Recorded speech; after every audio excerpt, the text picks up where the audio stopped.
So thank you all for coming to the day 2 of this capacity building workshop. My name is Shankara Lessi, the contract specialist in TCNI.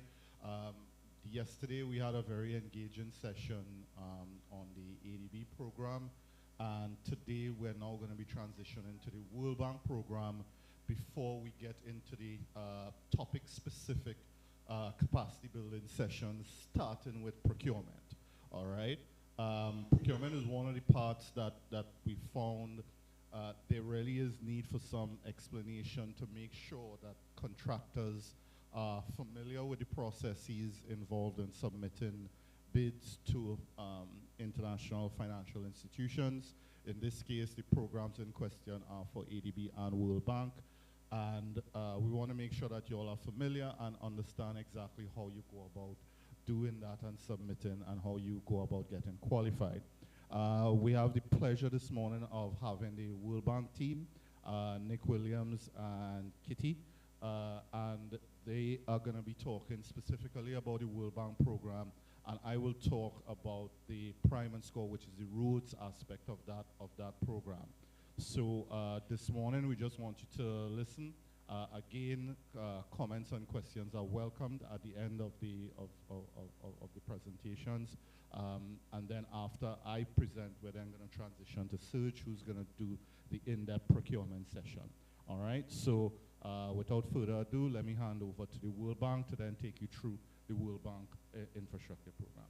Nick.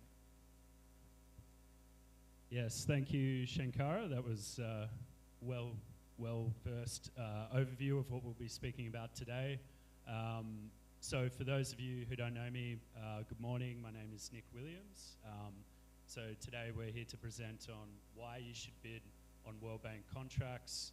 We'll give you advice on how to find those opportunities in case you're not familiar, advice on the different types of procurement you may see here under the World Bank finance projects, and also advice on developing a successful bid. So we want to explain to you the importance of the upcoming program here in the FSM, how it's grown over the years, and what you could expect in the future in terms of future construction opportunities. So as we move through today, I think I've outlined the presentation already, but please feel free to put your comments in the chat box or stop me at any time if you feel the need to raise anything that doesn't quite make sense. So why we bid on World Bank projects? So basically the bank finances 187 billion worth of civil works contracts. So that's around the world. Now in FSM, things have started to grow gradually over the last sort of 4 to 5 years. We've seen it grow from 2 projects to now 8 projects. It's now worth the total portfolio 274 million. We have 2 upcoming projects on the way. We have a large energy project that's in the pipeline that will be sort of around the mark of about 50 million. There'll be lots of large civil works in different atolls, remote atolls, and also in the States as well, particularly on mini grids, sort of hybridization of solar. So there'll be some construction work related to that. So just to be aware, that's coming up in the future, not in the near term, but sort of down in the next sort of 2 to 3 years, downstream in the next 2 to 3 years. But at the moment, we're sort of active across different sectors such as infrastructure, roads, as Shankara had mentioned, SCORE and Prime. We have an energy project that's already pre-existing. So the energy project I just mentioned, that's sort of a follow-on project from what's being done at the moment. So we also have education projects. There's digital ICT projects as well. So I'll take you through some of the sort of near-term works opportunities on those, and then we'll sort of get more into depth of what's happening in terms of how to prepare a successful bid and so forth. So in finding contract opportunities, the major sort of place to find these, or platform to find these opportunities is UNDB. So that's, I've put the link there, so it's devbusiness.org. Now that's a paid subscription. It's around about $300 to $400 a year. The DTCI website also provides information on these opportunities. We also have, if you type in the actual project name here in the FSM, so let's say it's SCORE or Prime, there's an actual bank external website, and the procurement opportunities will be listed on that website. You can also sign up for procurement alerts, so you could enter, so whenever an opportunity is published, you'll receive a message to say, this has now been published, so that's in case there's slippage or if you miss anything, but these are basically the main sort of platforms we have at the moment. DTCI also have a LinkedIn page that they sometimes advertise opportunities as well. I understand that's working quite well also. So yeah, there's a range of different ways, and obviously word of mouth too helps in that aspect. So procurement aims for the World Bank, so the contract award is basically focusing on bids that provide the best overall value for money. So that's quality, cost, sustainability. It's dependent on the criteria, but it's not always the lowest evaluated price.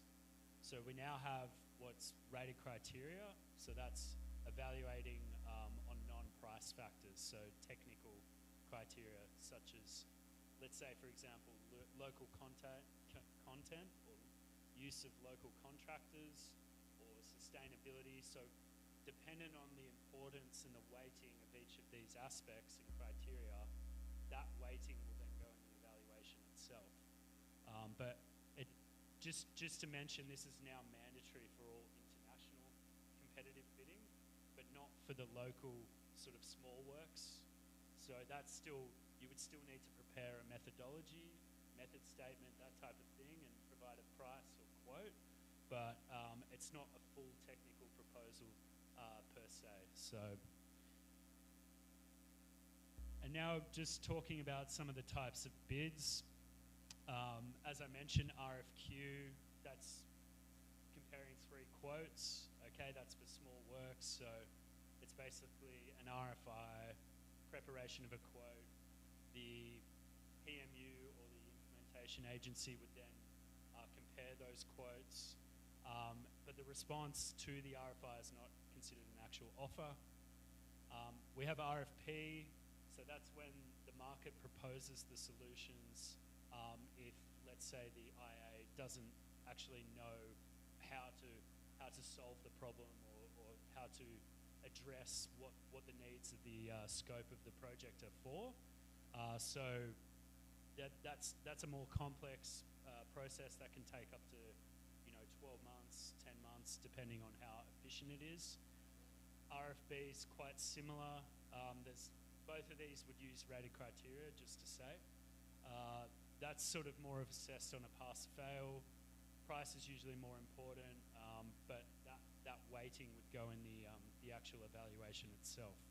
And then there's direct selection as well, when there's no other firms available, or it's a continuation of those existing assignments, let's say under another separate assignment under the same project, or it's there's limited capacity in what can be undertaken.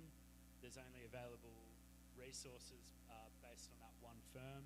These are just different examples for direct selection, but there would need to be a robust rationale for that direct selection to take place. So any questions on this so far? No? Okay. So I'll now talk about some of the different projects and what's coming up. So this is probably most important to all the contractors here. So this is the ICT connectivity. This has been around about for almost 10 years now, this project. The original purpose or development objective was to provide ICT services and then sort of enable that economic development as a result. So there was a submarine cable associated with that. there's several different implementation agencies related to this project. So one of those is FSM TCC or OAE. Now, the plan for this project before it closes is they're going to be constructing corporate offices as like a 2-story regional hub facility here in Palacare, and the design's going to be similar to existing government buildings. So, as I understand, final designs are being drafted at the moment. So we should have the procurement process launched within the next 2 to 3 months. This is design, bid, build, so there'll be an RFB process to be followed. And depending on the site, this would be considered sort of a medium to larger scale contract in terms of relative to the operating context here in FSM. But in saying that, there is the opportunity to sub-consult or partner up as a joint venture as well. So any questions on this? No? Okay, so moving on, again, ICT project, we have what's called digital FSM. So the development objective of this is to expand access to internet, promote private sector investment. So it's basically to have broadband in every state and every home and so forth.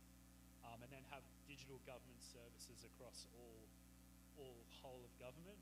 So that's one of the objectives. But at the moment, there's what they're doing, OAE, FSM, TCC.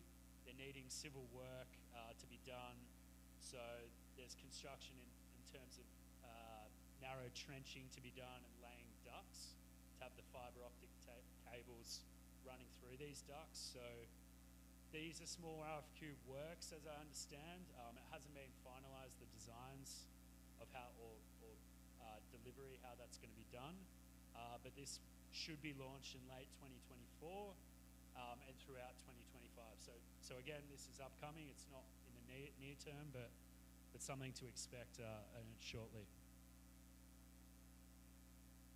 Okay, and this is the FSM Skills and Employability Enhancement Project, so the SEE or SEIP project. So the total finance is 14 million. It's already effective. It says TBC, but it's just become effective. And the idea for this project is to basically improve TVET skills and training. So one of the objectives is to have a flagship facility where the existing PATS site is. As I understand, that's no longer used. I'll show you the site photo on the next slide, but basically this is a flagship kind of facility that will be run by ComFSM. The land has recently been secured, so that's taken some time. The designs are yet to be completed. However, this will follow an RFP process. So it's quite large, but there is an opportunity to sub-consult or partner up again as a joint venture. The contract signing date is planned for the end of this year, once designs and the pre-feasibility studies are completed. We also have minor RFQ works planned in the next 2 to 3 months in Koshrai High School and Pohnpei High School. So these are just remedial works of classroom buildings, walls, roofing, paint, etc. So that should be launched in June 2024. And so this is back to the Skills Academy. This is the site photo. So again, design and build. I don't have a huge amount of information on this, but as I understand, it was built in 1965. It's disused at the moment, or no longer used at the moment. So I think the idea is to level this this site and then build up from the ground up. So there'll be about, I think there's 31 existing dwellings. There's people who live there at the moment. There is some side access, but that side access needs to be in terms of the road, that needs to be fixed in order to access the site. But also there'll be need to be the people need to be moved off the land in order for construction to happen. So, any questions on any of these projects? No? Okay. Okay, now I mentioned subcontracting. So, as you know, many contractors hire other businesses as subcontractors.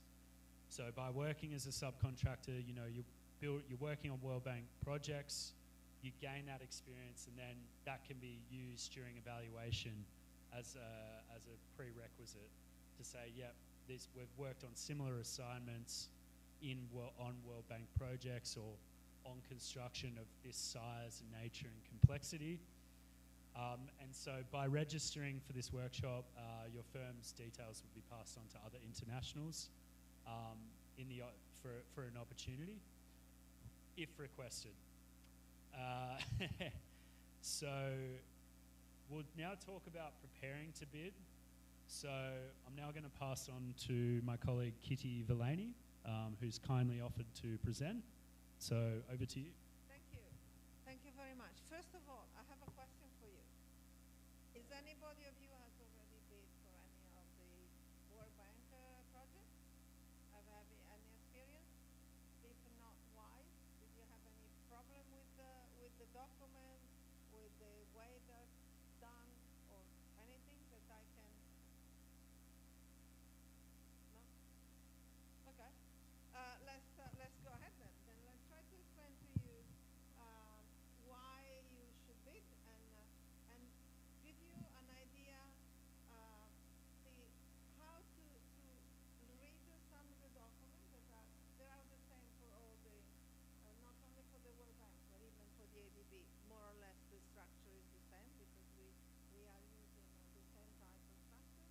And to see why, if to bid or not to bid, right? What is the decision? And remember always, if you're bidding, you pay money, okay? So it's a decision that you have to take, okay? So that's I try to go through quickly, and any question, please ask. So the first thing to do is understand the requirements, okay? You have to read the document, to try to read all through the document, understand the requirements. When you have areas that are unclear, you should ask. You should send on a note to the contracting authority to have explanation. Sometimes there are things that are not really clear, okay? And then the third step is a bid or not to bid decision. When you start reading and you see if your company is able to do it, then you decide if you have a capacity, the financial capacity, the capacity of the people that work for you, and for fitting on this particular bid. So as I say, you have to read through the document, including all there are little attachments or schedule, and you have to really make sure that you read everything from A to Z. The documents are divided in sections. I'm not going through the section. I think this slide will be provided to you so you can go through. Because there are introduction, scope of work, the criteria is Nick has explained, and I think that this afternoon or later on you have another deep explanation of the evaluation criteria, the tender schedule, the price that you have to define. So the first thing to do is always to keep this. If you want to bid in any of anything that is from the World Bank, you need to have aside and be prepared to have the company information, name, the details, overview of your business, a biography of the employer, okay, the employees, so that you have already there, so it makes it quicker to reply to a bid. The certification, if you have any certification, like ISO maybe, okay, or some sort of, or any license, sponsor license, just to have it already in a folder that is ready to go, right? The list of your business suppliers, so you know where to get the information. And then they always require, every multilateral requires 3 years of past performance. So have it ready to be distributed. A list of clients and financial statements, okay? And then you have to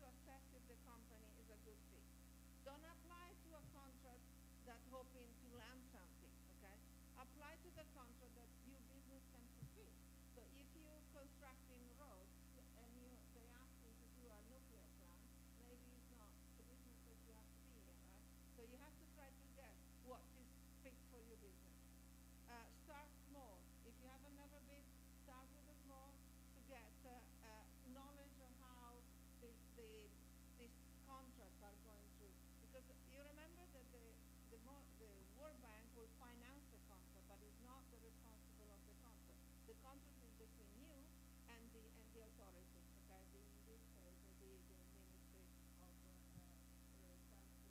blah, blah, blah. I always forget the name. And if you're awarded a contract and fail, because you just try to get it, you get a small price to get in, and then you cannot perform. It doesn't look good. So try to be sure that when you go in on a contract, you're able to fulfill it, okay? Able to do what is requested in the contract. And then I go more in detail on the standard documents, okay? The standard documents have, they are sometimes very oppressive, okay? Because they have a lot of jargon that we've been using for years. And sometime on the contract you will have a PV contract, which is a very heavy type of document, but don't be afraid. Just try to understand how the composition of this document is done and how to read it, okay? So this is the first part in the introduction of the bidding document. There are, what I try to highlight is what is important. Yeah, you have to read it, but what is important to retain is any due date. You need to know when is the time, when you have to submit it. You need to know if you have a bid validity, how long has to be the bid validity.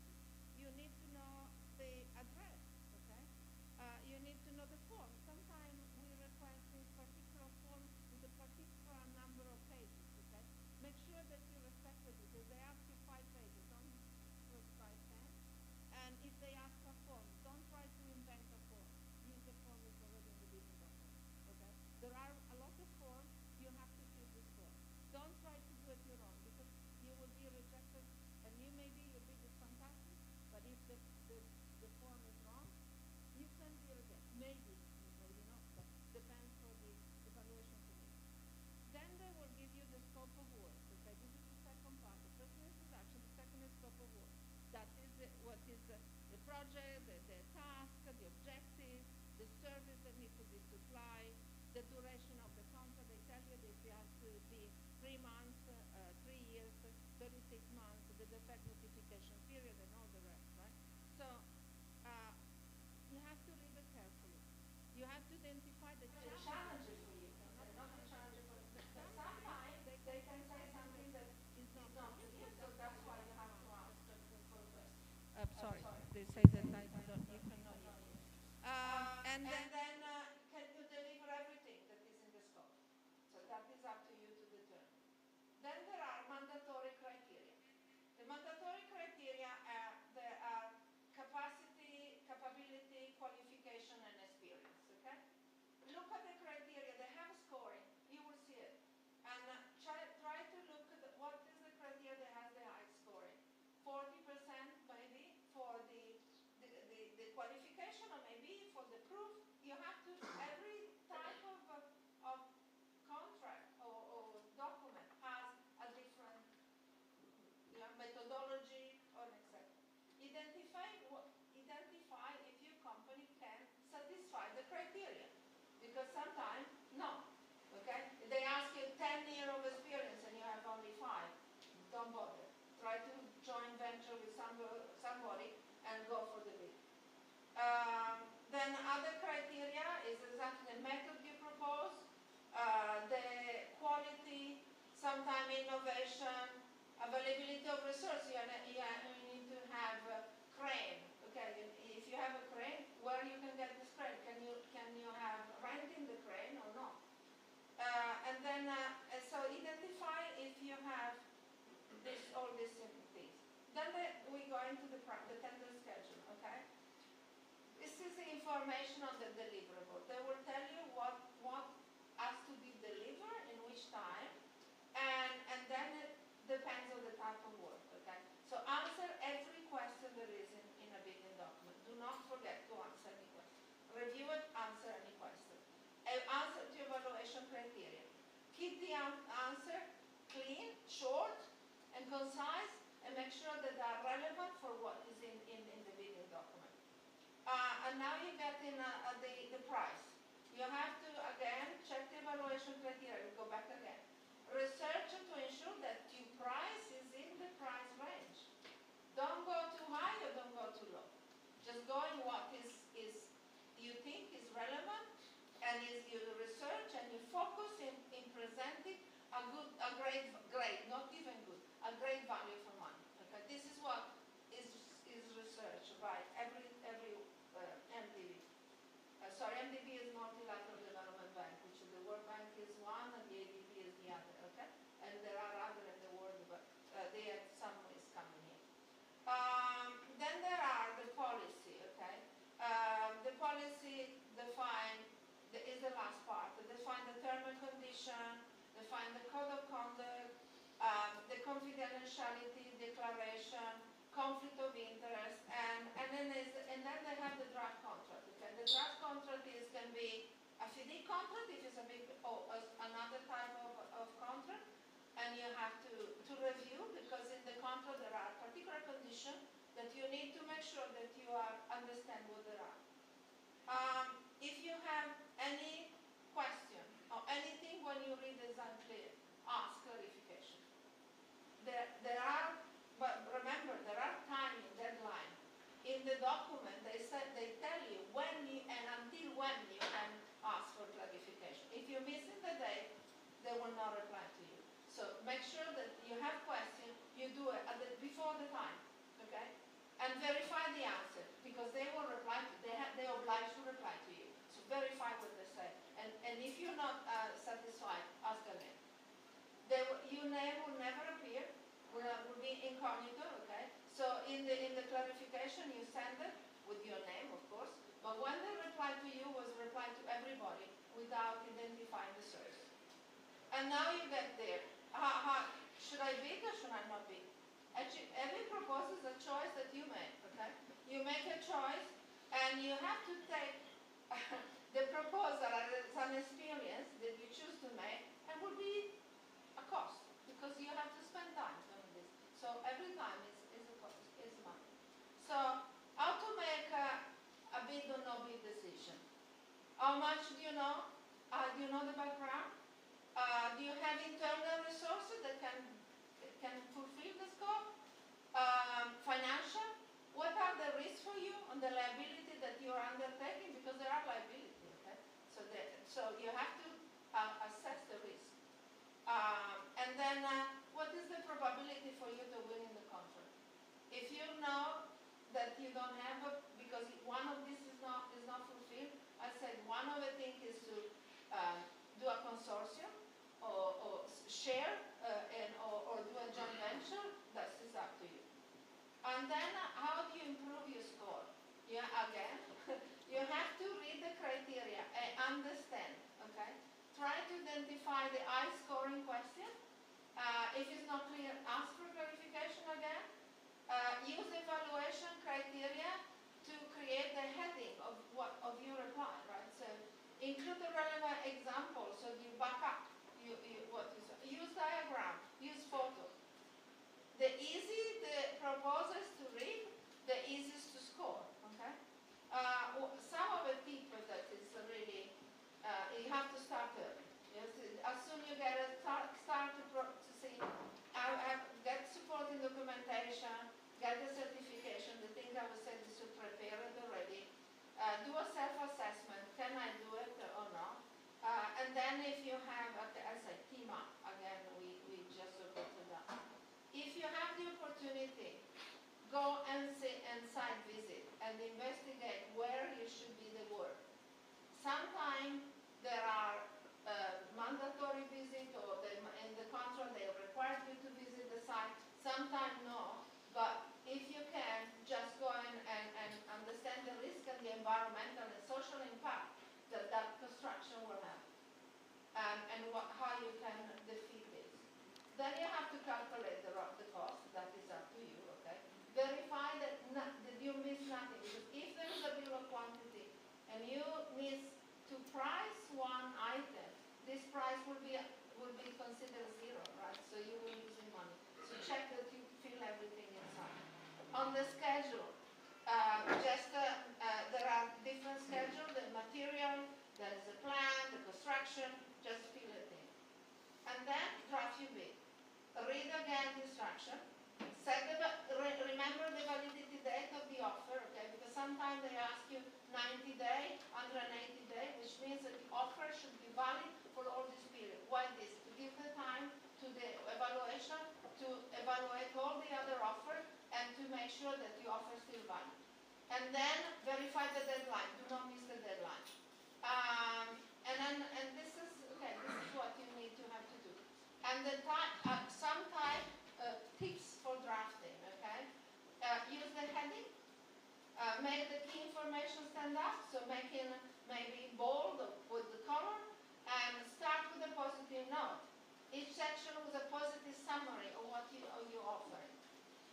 The common we've seen it a lot, the people that have been disqualified because they're missing the question. They don't answer a question. They don't include the right attachment.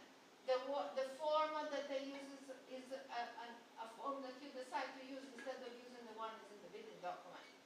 They're including materials that are not relevant. Marketing material is not relevant. And then so another thing you have to do, avoid to estimate in error. Double check the number that you put. Confirm the measurement if you have to confirm measurement. Use the correct unit, so use meter or feet, it depends what they ask you. Include the cost for permit, license, and waste disposal. Okay, don't forget to include this cost. And then make sure that you have taken in consideration the incremental cost for transport and material, and assess your risk. And then you're there. Review and submit the tender. You arrive at this point. Attach the documentation, fill the form, state how much you will charge. Clearly, that we know that you're bidding for 2 million and not 1 million and whatever, because it's down at the bottom. Review and proofread the package again and submit the tender before the deadline. And then you're getting at the point. No, sorry, sorry, it went from the other way. I do apologize. And then you are at the contract award. You will receive a notification for award if you have been awarded. You then start to negotiate another contract if it's allowed, and then you sign it. Finally, you sign the contract, and the engineer will give you the notice to commence the work. If you have not been successful, ask for the briefing. Doesn't cost nothing, but the contracting authority can identify for you or help you to identify where your proposal was lacking. Okay? And with this, I'm ready for any question and on the presentation or in any other question. Thank you very much.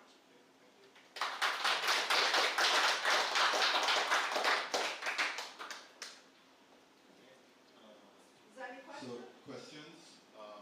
Perfect. No, I think there are a couple of questions. Maybe they're just a little shy. Okay, yeah, go ahead, Laura. Are there bid security requirements? Good. Yes. Bid security. So the bid security should be specified in the instruction to bidders when that's gone out. But generally in FSM, bid security is obviously harder. It's 5%, but they're harder to obtain. So we have what's called the bid security declaration. So that will be specified within the actual RFQ or RFB requirements in the bidding document. Yeah. Okay. And the same thing for bonding. Is there bonding requirements? For performance For bonding, performance yes. guarantees. But it can be in two forms. It can be a performance guarantee or a bond guarantee. You have to have the contractor need to have the contracting authority need to have this. Everyone is requesting this. Okay? Now the form, it depends is required in the bidding document, and we have a case recently in one of our bidding that there was not a performance guarantee, and we transform it in performance bonds because the contractor had difficulty to obtain the performance guarantee, but the bonding, who is issuing the bonding has to be accepted by, in this case, really by the banks, not only by the contracting authority. Okay? They need to make sure that the bonding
I had a long chat with them about this, Larry. So we knew.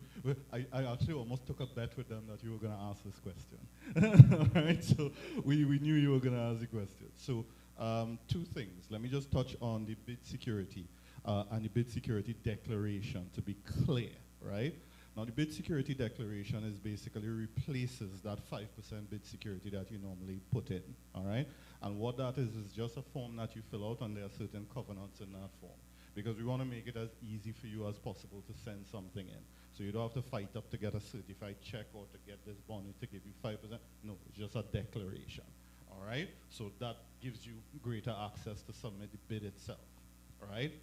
Your bonds that you're talking about, keep in mind that conversation only comes up on award, right? So in terms of bidding for these different projects, don't let the performance bond conversation deter you, right? That's a conversation after, and there's a certain period that is allowed to actually offer that. For both of the development banks, they're looking at 10%, all right? A reasonable 10%, all right? Which is something, you know, we've been fighting for a while, all right, with Compact. That 10% offers, just as with the Compact when we did, same FIDIC forms, surety or guarantee bonds. All right, so you could either go for surety or you could go for guarantee. Once you go the route of guarantee, you're going to be dealing with the banks. All right, and to get a 10% guarantee from the bank, normally they're going to ask you for collateral or something like that in order to get that. But essentially, we're looking at 10%. What they also delved into is basically the description as to how the contract foresees releasing that bond, which I think you're familiar with, which is just, you know, at the beginning of the defects liability period, you get a taken over certificate, and then at the end, you get a performance certificate, which then releases the bond for you. But in these projects, two things I want to make clear, because you all are accustomed to Compact, right? One big difference, it's not 100%, it's 10%.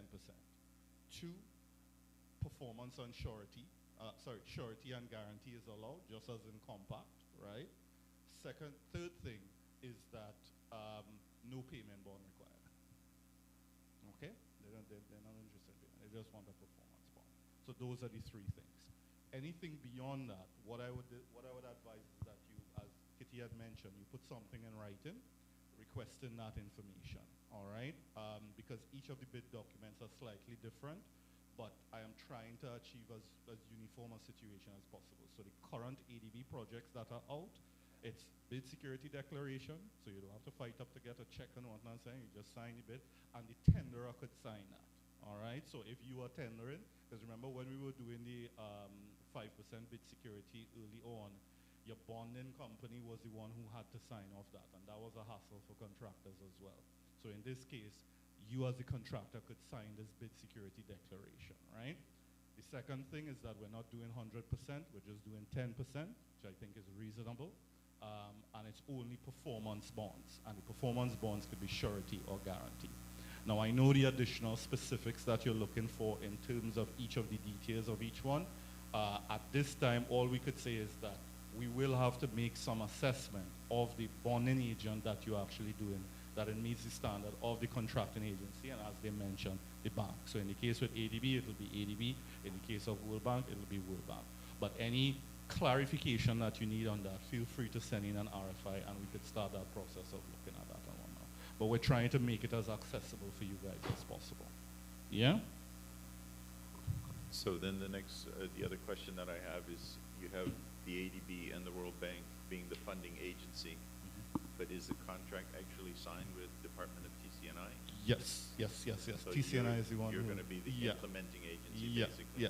The only difference from that to your normal Compact project is that the funding agency wouldn't be U.S. Compact. It will state World Bank, or in this case, ADB. Okay, so performance not evaluation, but performance inspections, all of this will be done by TCNI? Yeah. Correct. Yeah, you will have the supervisor, right, but they will be acting as an agent of TCNI. Yeah. Don't worry, Amorient wouldn't be there.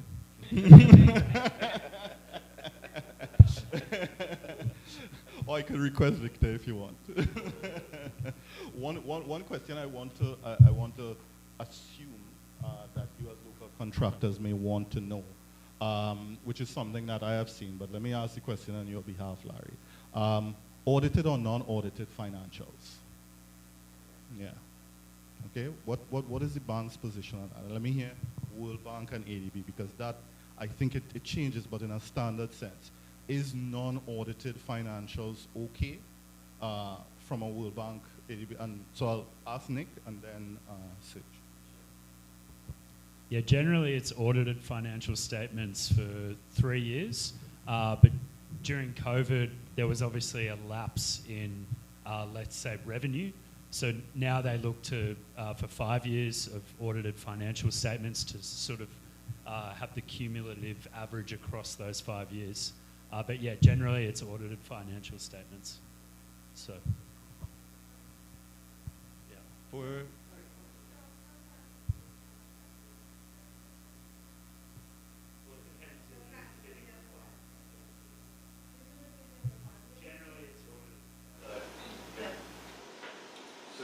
with ADB, for the current bidding documents, it's audited.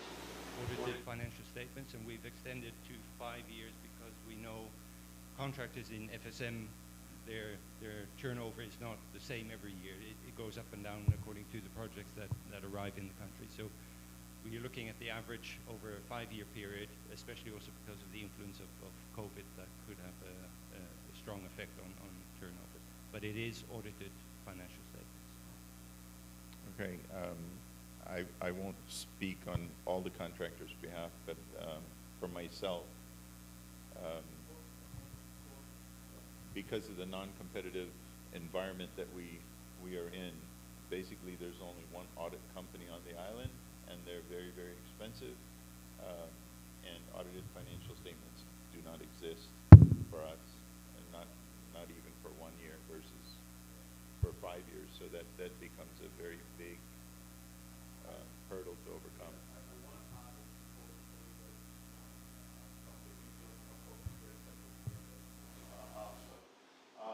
Audited financials on the island could run contractors up to close to $80,000. All right, and for me, I have found it very difficult to be able to get that information because, as Larry said, there's only one auditor on the island. We had two, and one of them just dissolved last year. All right, so from my perspective, and let me ask a magic question.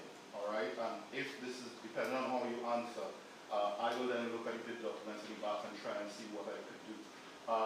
If someone does not submit audited financials on the current ADB documents that we have up now, does that mean that they're disqualified? Well, you're talking to SMEC, so we're the consultant. ADB, as a standard, requires audited financials. To see if they agree to non-audited financials, we would actually need to talk to the procurement staff of ADB, and they have to give that permission to allow for that. Yeah, I'm not in a position to say yes or no that will be possible, but it's something that we can address with ADB. Currently, as per the standard bidding documents of ADB, it actually mentions historical financial statements must be audited by a certified accountant. That's what's there as standard. So to remove that, we need the permission of ADB. Basically for everybody, yeah.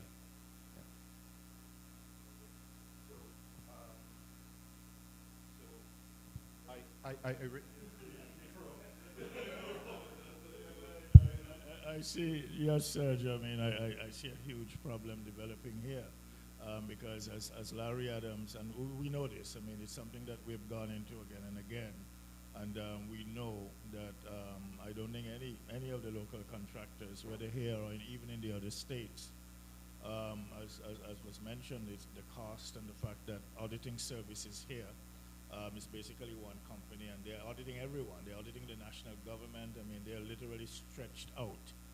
And, you know, the situation is made worse by the fact that we took Caroline away from them. Who used to, you know, so the issues have become even worse since that happened. And But I think then, Shankara, I would suggest that in order not to kind of, yes, we have to make that determination because, I mean, I've seen, you know, I've worked in conflict countries and disaster places and all that, where it's just impossible to get these things, and sometimes compromises are done. For example, I mean, you know, in terms of financial statements certified by the company's financial officer, who has to be, you know, some kind of certified person. Qualified. I've seen all of that done, all right, where exemptions are made, because of the circumstances in the country, all right, and I think that this is something then, Serge, as you mentioned, yes, I understand that, you know, we have to follow the standard approach, but to seek perhaps an exemption, and I would suggest that we try to do that as early as possible. I don't know, would it be appropriate to raise it this afternoon? Maybe, I don't know. You don't want to? Anyway, maybe separately then, because this afternoon I know we have a bigger issue that we want to raise. But I just want, because we don't want a situation in which our local contractors simply, from even before they submit the bid, that they're disqualified, all right? I mean, we want to be able to find ways in which they can qualify, you know, for bidding on these projects. So let's identify that then as an issue, Shankara, which we will have to seek early clarification from the bank, given the circumstances of the country, and finding a way out of this. All right? Thank you. Okay. Yeah, just hey. Thank you. This question goes out to World Bank. The question is, does the audited, can the auditors or the audit firm, does it have to be U.S. license, or it doesn't matter? Because, you know, there can be audit firms found from the Philippines or Australia. So that's. I think it depends what's set forth in the requirements. Yeah, I think if it's a reputable institution, it doesn't have to necessarily be US, but it depends if it needs to conform with US standards per the FSM. Or international, so that should be set forth in the requirements. Yeah. So thank you all for that. I mean, those were two burning questions that I know I had from what I've seen and what we had to do with our compact documents to make sure that the local guys qualify and that's not an issue. So both of those questions we're going to take on board, and we give the contractors the commitment that we're going to approach the organizations to try and, so that is not an issue. Once it is yours, send your stuff through. Okay? Yeah, so just on that topic, one of the ways we got around it with the compact was, instead of audited financial statements, just basically a letter of support or a letter of financial capability from the bank. Yeah, so instead of an audited financial statement, something from a bank or the bank, the contractors. Yeah. So we'll definitely look at those options. Yeah, thanks for that, guys. All right, so so now I'm gonna try and go through this section really quickly. So this is so earlier today, Nick would have gone through all the different World Bank projects, but he left out the roads one because I'm coming to talk specifically about the roads projects. The roads projects is going to be happening, coming out to market over the next 3 years at 3 specific intervals. And I'm going to take you through the actual programs themselves. So you would have been hearing the name at several times, Prime and Score. I could tell you from a contractor perspective, it doesn't matter. They're all just roads projects, right? And they're just going to come to bid on that. That's just from a finance and back-end perspective. But it's just one big roads program, right?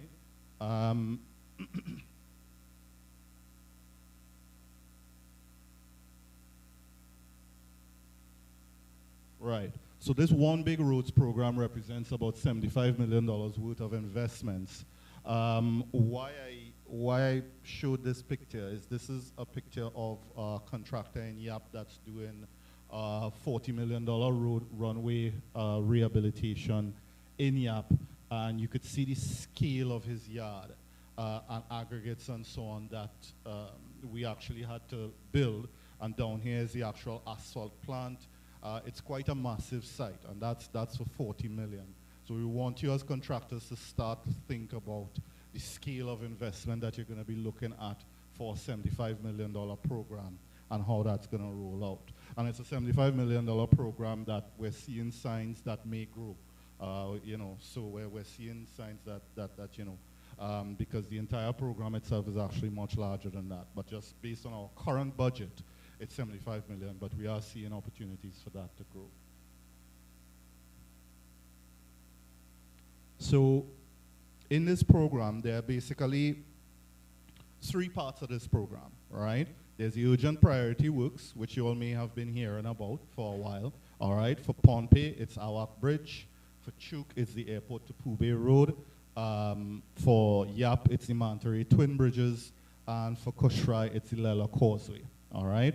Those projects, we have reached preliminary design stage, and we're looking to go out to bid by the end of the year for that, all right? So what I'm gonna do is just show you just some quick snapshots of it so that you could move forward. But that is the urgent priority works. On top of that, you have the major program, the larger program, which is the vulnerability assessed climate resilience strategy program, all right? That is the entire map that you're seeing here, all right? So over the next 3 years, we're going to be going out with, what I want you to keep in your mind is that we're going to be coming out to bid 3 times for you guys, right? Over the next 3 years, right? At the end of this year, the end of next year, and the middle of the year after that, right? And that is going to cover all of these roads that you're seeing. So in Chuk, you could see it's the airport to Pubay Road. Those of you who know Chuk, you have the east and west pole. You then have Sapok, and then you have going down here in Wichap, all right? So all of these are part of the road. So, but we are currently essentially looking to bring on an AE consultant, a firm, in order to do the designs of these roads. So in this, I'm just giving you all an overview of what exists. This is some details of the airport to Pubay Road.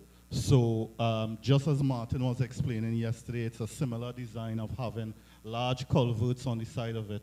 You could see the actual length comes from the airport, the middle of the airport here, and goes all the way to Pubay Bridge, all right?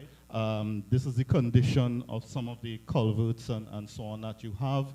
And the road site in red is what we're looking at. So we're essentially coming down about 2 to 3 feet, taking out that, bringing in material, compacting, and coming back up with a rigid pavement on top, all right? And then this is just a typical section, but you're gonna have different, yeah, go ahead, Larry.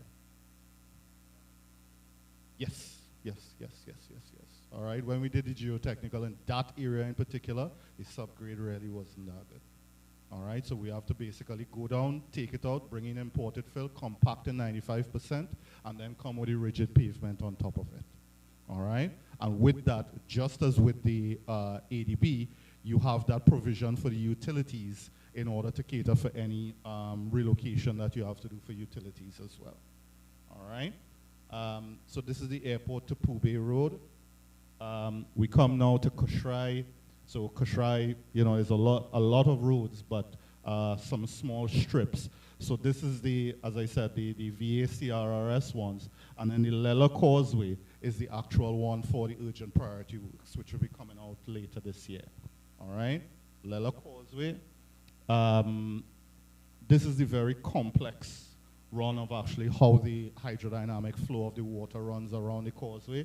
But all of that equates into what we're going to do to the actual causeway itself. And what we're going to do is we're essentially repairing the wear and course a little into the subgrade on the sea. We're widening here, all right? And in that widening, so you could see the widening actually happening here, we're doing seaward protection, widening, and then replacing the culverts, the existing culverts at the bottom. All right. One of the key things that they came up is because it's connecting the island, we cannot close off that road at any point in time. So we're essentially going to widen, divert traffic to the widened area, and then demolish what is there, and then the culverts that are there, and repair the subgrade and wear and course. For Pohnpei, you could see the extensive amount of roads in Pohnpei. The urgent priority works project here is Awak Bridge. You all know Awak Bridge up in Oo, all right? Here it is, right next to the church itself.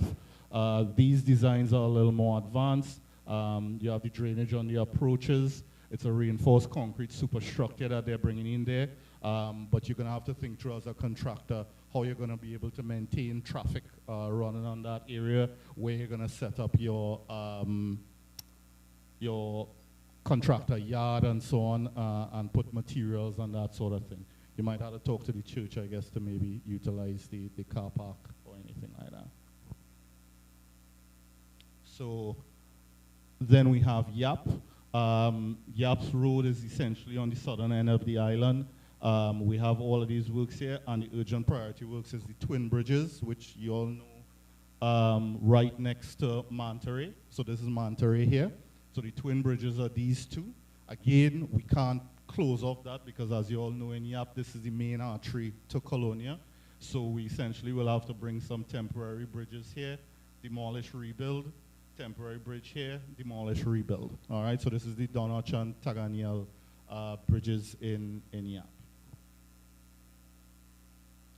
In total, this is what the entire long list looks like that we have to design. I want you to focus here, which is 61 miles of road.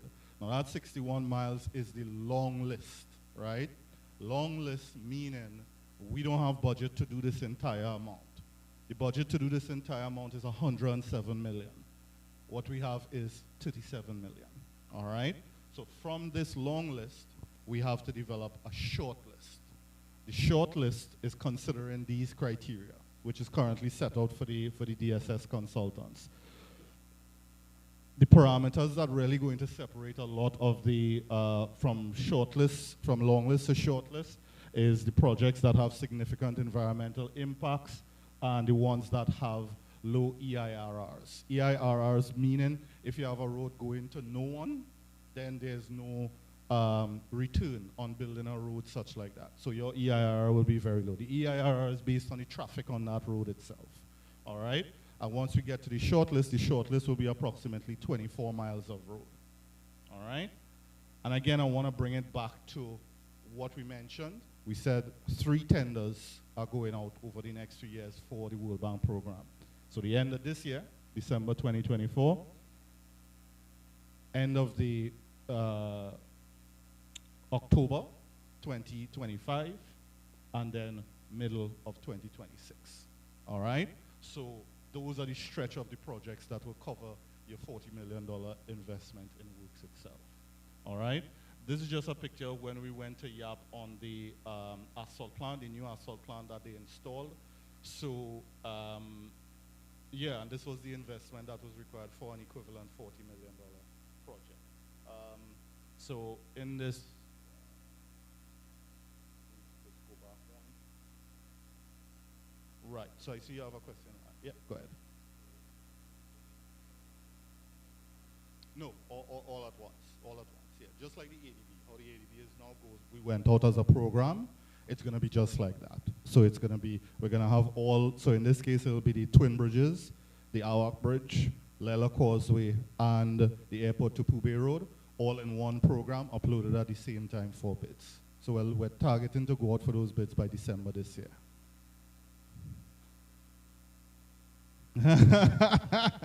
Don't look to your right. Look in the mirror. All right. Yeah. Yeah. Urgent priority. The other 2 are the short Yes. Because what we want to do is that we want to try and fast track our physical work commencement. There's a lot of political anxiety. There's a lot of political anxiety about getting work on the ground as quickly as possible. All right, so we want to try and see how we could split that to get the work to the market as soon as possible. All right, so that is the intent. So this essentially is what we're looking at.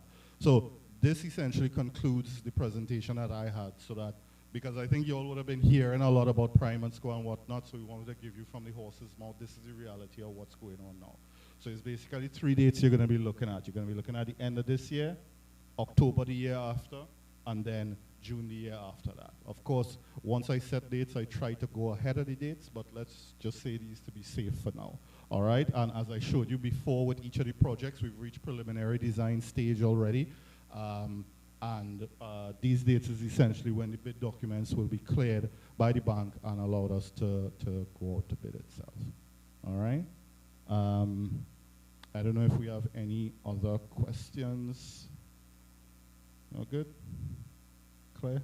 Manny? Yeah? Larry? It's a lot. That's the intent. The intent is at the end of the week, you're going home, it's like, oh shit, what are you going to do now? that was the intent. That was the goal. No, don't give up. If you feel like give up, just talk to me. I'll hold your hand. We're going to walk and we're going to make it together. All right? PTA, we ready? We're ready. We're ready. And of course, in PTA's case, the SRIIP project is partnering, the ADB project is partnering with you all to build capacity. One of the things that we're doing with PTA that's really exciting is that we're bringing in a full depth reclamation machine, which is one of the more modern ways of actually doing mass amounts of road paving. So we're doing a pilot. We should be starting that pilot around July of this year. Of course, everybody will be invited to that as well, so that you could see this new piece of equipment and how it really works in terms of recycling and so on. And we're also looking at some other opportunities to strengthen capacity of PTA in terms of equipment, resources, and that stuff and so on. Yeah? So we're trying, yeah, sure. Well, they're a government entity, so we could. If we strengthen you, then we have to strengthen everybody. We can strengthen everybody. I hear you. We'll talk to him after. We will see if he could lend you something. All right? Because, I mean, one of the things we wanna do, guys, and why I'm saying that and why PTA was chosen is that we're seeing that this model has worked to a very large extent in Pohnpei. But we don't have that model in the other states, and we struggle in the other states in terms of maintenance and so on. So clearly there is a lot of good from setting up something like PTA on our island. So the question that's going to come emerging from that pilot assessment, which SMEC and they are going to be doing, is that they're going to be delving into the question of what's next in terms of road maintenance for each of the different states.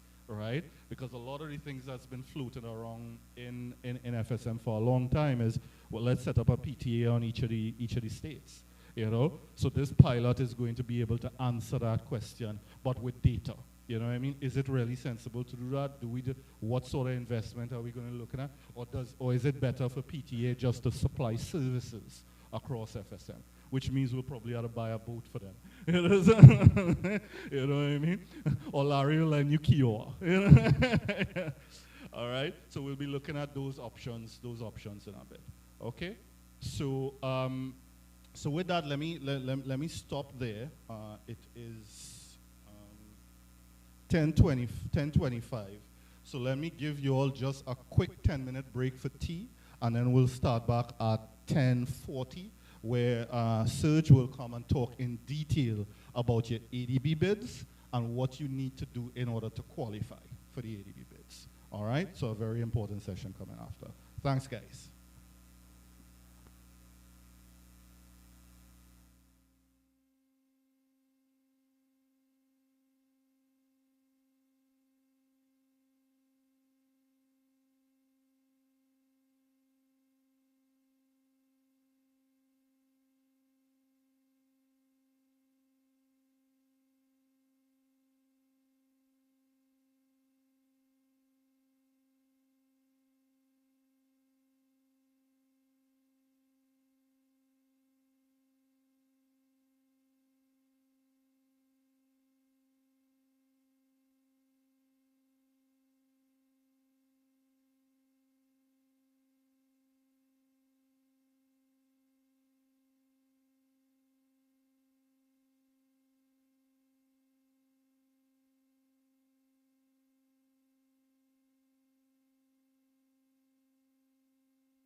that you're going to have to do for the World Bank project. So for this, we're going to introduce Serge Cartier Van Dissel, our procurement specialist on the SMEC. And he's going to guide us through this presentation this morning to try and walk you through from start to finish of what sort of documents you need to get in order to submit and in order for your bid to qualify for the current ADB program that's out here. All right, Serge? Thank you. Good morning, everybody. So this morning, Kitty and Nick already explained about the World Bank procurement. ADB is very similar. We have very similar documents. This morning was a bit general about the general aspects of procurement and bidding. This presentation is very specific, so it's very much aimed at the 5 packages that are out there for the SRIIP project and what you actually need to do to bid for those projects. So our aim is to make sure that if you do decide to bid, if you've gone through that process that Kitty described and you've made the decision that you want to bid, that your bid is accepted and taken into the evaluation. And then it's up to the evaluation to determine which bid is the best evaluated. But we want to make sure that your bids are responsive so that you provide all the documents that we require to do the evaluation, and also that you can check for yourselves whether you are eligible and qualified, so that at the end, if you are evaluated as the best, that you actually qualify and can be awarded the contract. So what I'll talk about briefly is the contract packages. We've discussed that yesterday, but I'll just remind you so that we know what we are talking about.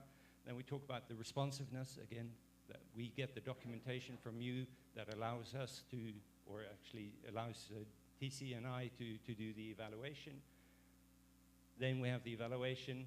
We look at the eligibility of the best evaluated bidders and bids and the qualification of those bids. And if all that is in order, we have contract award. So I'll be following the process that will be followed during the evaluation so that it's clear to everybody. So just a reminder of the contract packages. There are 5 packages that are currently being tendered under the ADB financing for the SRIIP project. 1 COSRA, 1 in Pompey, Chuk, and YAP has 2. One is roads, one is Ghania Bridge. So as you will see, a number of these have more than 1 lot. So in COSRA, Pompey, and YAP roads, we have 2 lots. Any bidder can bid for a single lot. They can bid for 2 lots in one package. They can also decide to bid for multiple packages.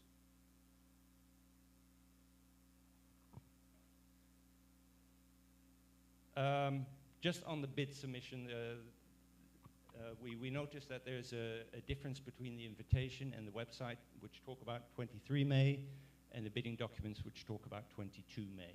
So there will be an addendum to correct that, but we are also looking at possibly extending the deadline into June, but that will be issued through an addendum. Because of that, I would request that any bidders that are planning to bid register with TCNI to acknowledge that they are planning to bid, so that if we have an addendum, we can send it directly to them. In any case, the addendum will be published on the TCNI website. Now, Kitty already mentioned this morning. This bid submission date is important, the date and the time. Any bids that are received after that time will not be accepted. The bids will be rejected. So please make sure that you submit on time. Don't wait till the last minute. If you do bid before the submission time and you want to change your bid or you want to withdraw your bid, that's possible, again, up till that bid submission time. Just briefly on the bid submission format, so we are requesting that the bids be submitted as a single email with attachments. The email address is there. It's also in the bidding documents. The financial part of your bid must be password protected so that there can be no issue of misuse of that information. And then the passwords are provided at the moment of bid opening. And I understand from Shankara that you already have experience applying that procedure. Please also, in the subject line, indicate the package number. That just makes it easier for the bid opening and the bid evaluation to see what is what. The bid opening will be the same day as the bid submission. It will be an hour later, so it's currently at 23 May, 11 a.m., but again, that will be changed through an addendum. The location is indicated there, so for local contractors, they can participate in person. Other contractors can participate online, just as they're doing for the current training.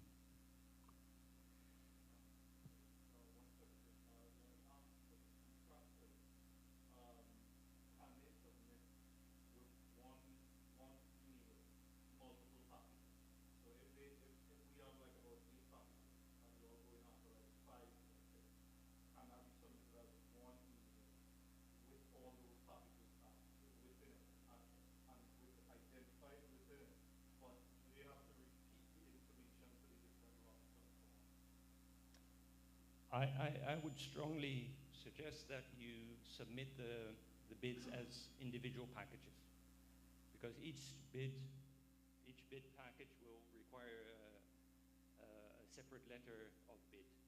So you can do the 2 lots in that bid will be one single bid, but if you deciding, for instance, to go for Cosray and Pompeii, submit one email with bid documents for this package. Whether you do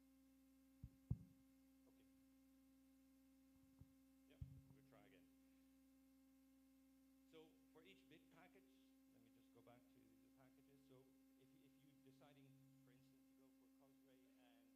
discounts that you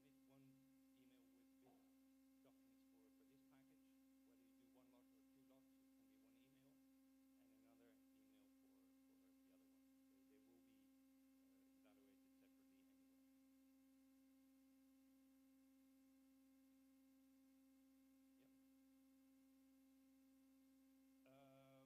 presence of a bid securing declaration will be read out loud. And the email, the letter of bid, and the bill of quantities will be printed and signed by 2 staff from TCNI as being the formal bid submission. If there are any questions at any time, just let me know. I won't ask you after each slide.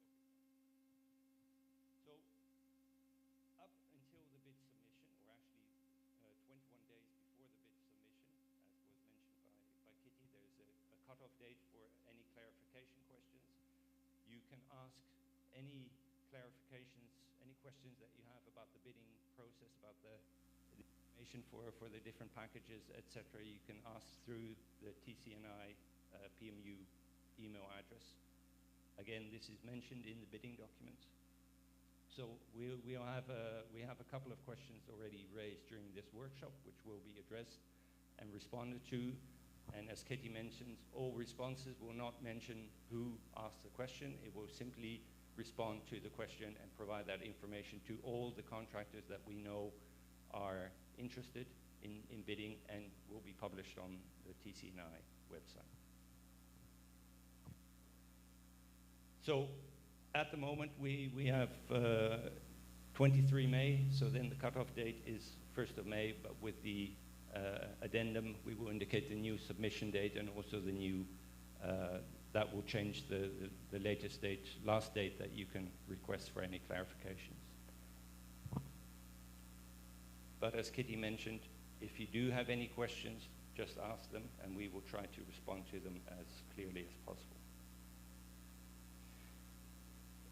Just on the bidding documents, so all of you will have seen the bidding documents, I hope, by now. We have the actual bid documents that I'll be talking about today, but attached to that, we have different volumes of additional documents. So we have the bill of quantities, we have the specifications. There are two sets of specifications, as Martin explained yesterday. There's one for roads, and there's one for bridges, for Ghania Bridge, that has some additional information about bridge construction. We have the drawings, which are, of course, separate, different for each package and lot. Supplementary information, and the environmental and social management plan. So on Monday, Martin will be talking a bit more about the bill of quantity specifications and drawings and how these all link together and how you can find your information. Today, I will be focusing on the bid documents, especially the portion relating to actually preparing and submitting your bid. So the bid documents have a very similar makeup, I think, to what World Bank has. There are 9 sections. These are standard ADB bidding documents. So the green sections are actually standard text where no changes have been made. They're the same for all packages, and they're the same across different ADB projects. So we have the instruction to bidders, which basically explains the entire bidding process and what needs to be done, and what the process is when this talks about submission dates and bid securing declarations, etc. And then linked to that, we have the bid data sheet, which gives the specific information for that specific package. So for instance, this talks about the submission date in general terms. This actually gives the actual date when bid submission is required. And the same for identifying the employer, identifying where you can send requests for clarification, etc. That's all in the bid data sheet. The evaluation and qualification criteria, that is largely standard ADB, but it has been adjusted for the current contract packages. And you'll see some slight variations between the different packages mainly because of the contract size, or in case of Ghania Bridge, because it has some specific requirements. The bidding forms, Kitty already mentioned that. They're standard forms that you have to use. These are all provided in section 4. So you have to fill those all in and submit them. Please do not change the standard text, just fill them in and provide them as they are. Eligible countries, standard ADB member countries, I'll come back to that as well. The works requirements, which actually explain, for instance, what personnel is required, what equipment is required, but it also links to these other volumes with the bill of quantities, the specifications, etc. General conditions of contract. So this is the FIDIC Red Book. Again, it's a standard document, no changes. And any amendments are indicated in the section 8 with the particular conditions of contract. And finally, the contract form. So the bidder who is awarded the contract will have to deal with these contract forms, which is the contract agreement, but also the performance security, for instance.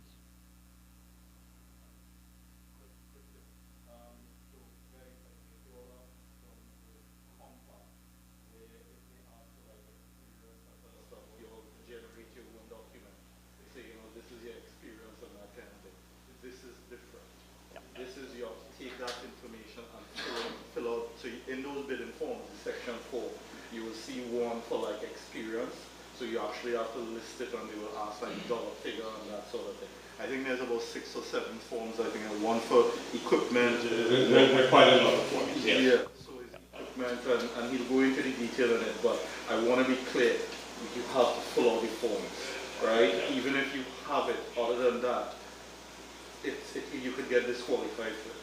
All right, so we don't want you to get disqualified. We want to make sure all your stuff is being considered. So in other words, I don't want that I look at the bid, see nothing, but I know that you've done these projects before. You know what I mean? I'm like, no, but this guy did this project, that project. But it has to be filled out in the form itself, right? So like the equipment one, it tells you, like you could put in how much dump trucks, how much equipment, whatever equipment you have and so on. But you do have to fill out the forms. All right, because that's a standard part of the document itself. Yeah? So I'll come back to what you actually need to submit as part of the bid. We talk about responsiveness, but as Shankara says, there are a number of forms, and we need all of them filled in and submitted as part of your bid. But I'll list those. We're going to be external. We're going to be external. Probably like a month or so.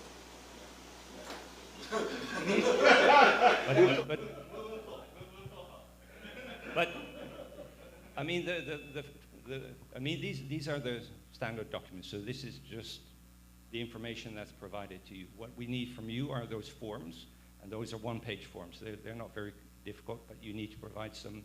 For some of them, you need to provide some documentation linked to that.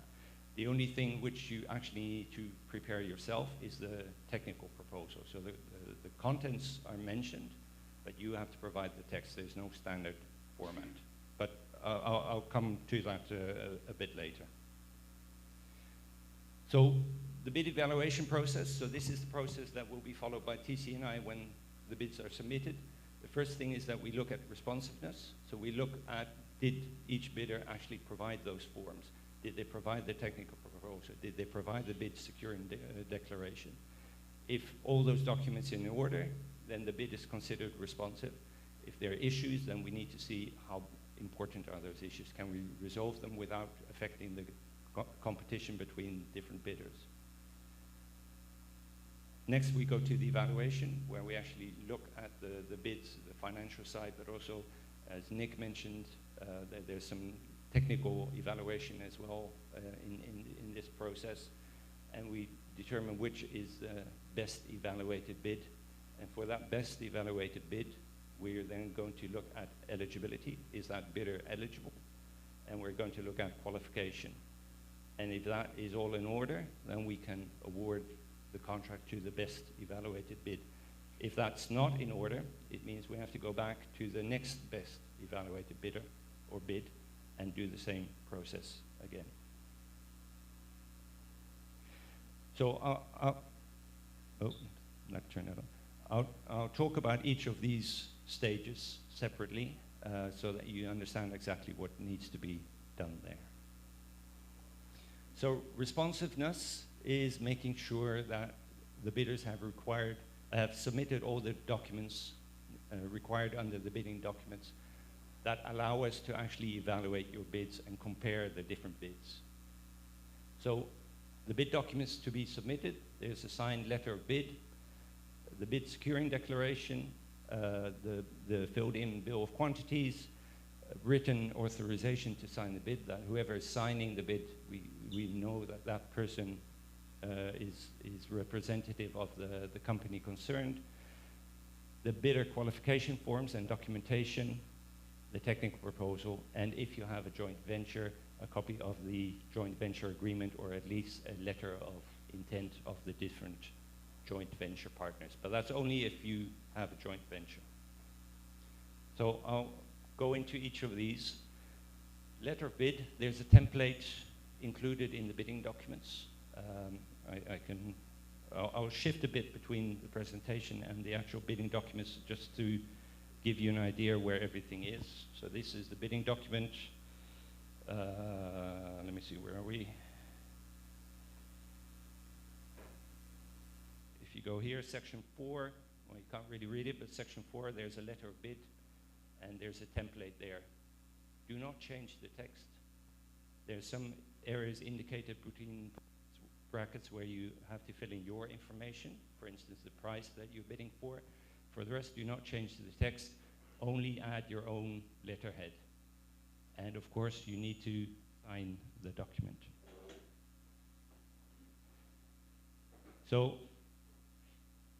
unaltered text is very important. As soon as you start changing the text, and the bid evaluation committee will need to consider whether it's still valid or not, or whether they have to reject your bid. So as much as possible, please stick to the existing text.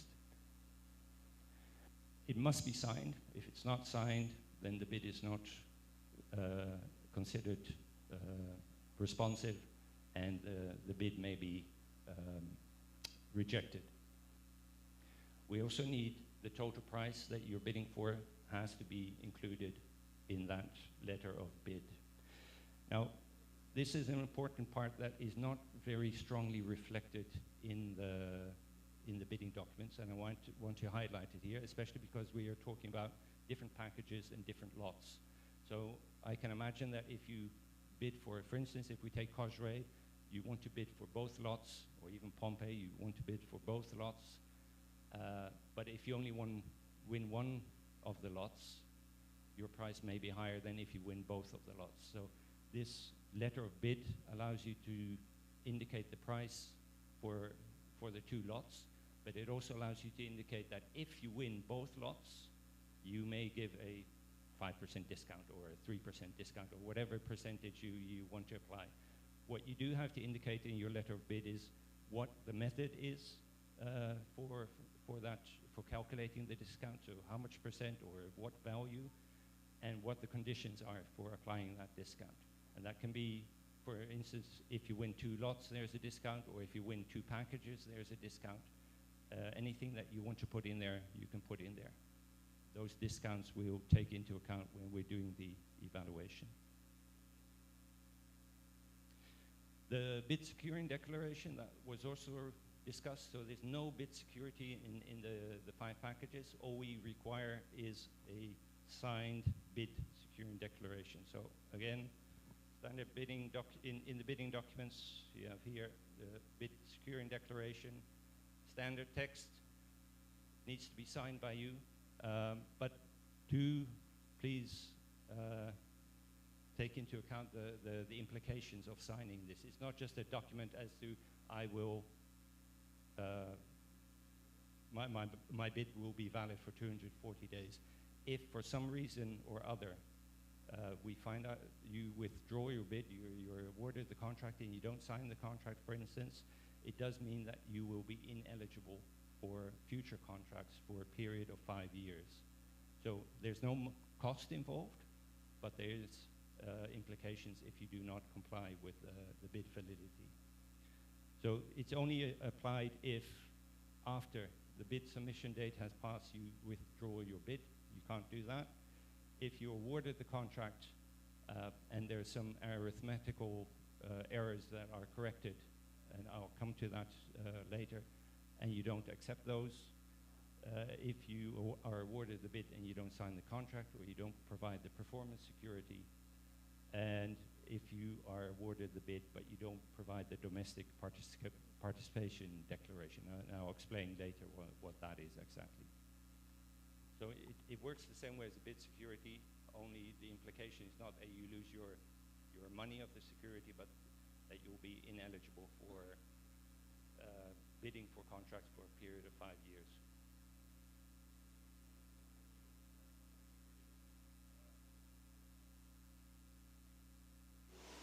Would there be any opportunity to adjust for major inflation or major cost changes between that period, or this is going to be fixed? So next question would be, how long do you anticipate for evaluation process to take place?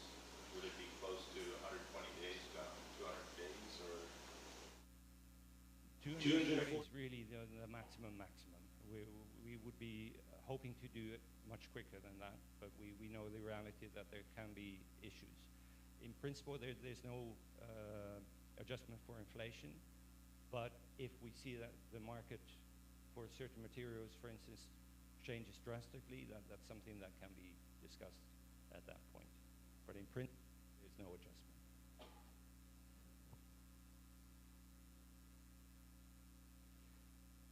The bill of quantities, Martin will talk more about that, and I'm just mentioning it here.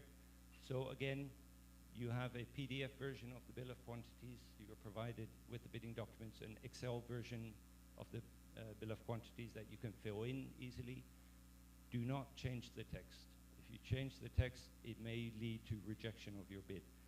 The only thing you need to do is fill in your unit rates and the total amount. So that is, all these codes and descriptions should not be changed. Kitty already mentioned it this morning. If there's any item where you don't provide a cost, the assumption is that that cost of that item is already covered under other items. So you will still be required to carry out that item, you just won't get paid for it separately. So, as mentioned, try and fill in all the rates. Written authorization, this is I think a very standard thing, so we need an organizational document or a board resolution or its equivalent indicating that you are entitled to sign on behalf of your company and to commit your company to the bid. If you have a joint venture, then that document needs to be signed by the different joint venture partners, and of course those partners signing also have to indicate that they are representatives of their respective companies. The technical proposal. So this is the big document that we require, and that is mainly for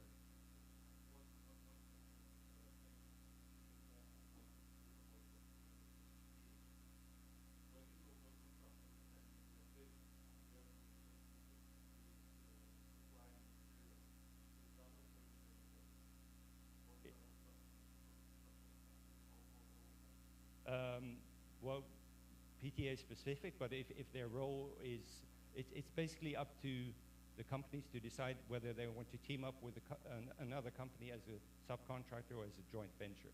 Usually you create a joint venture if you want to use the capacity and experience of the other company as part of your bid evaluation. So in the bid evaluation, we will look at the bidders, which can be a single entity or it can be a joint venture. We will look at the capacity and financials of those bidders. We will not look at the capacity and financials of any subcontractors.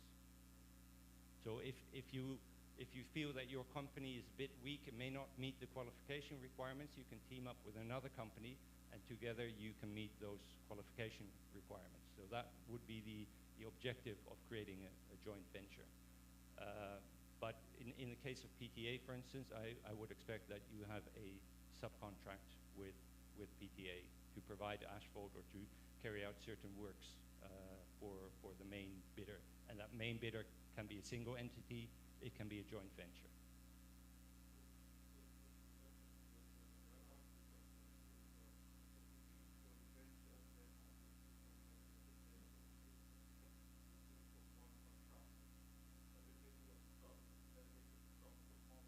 Yes.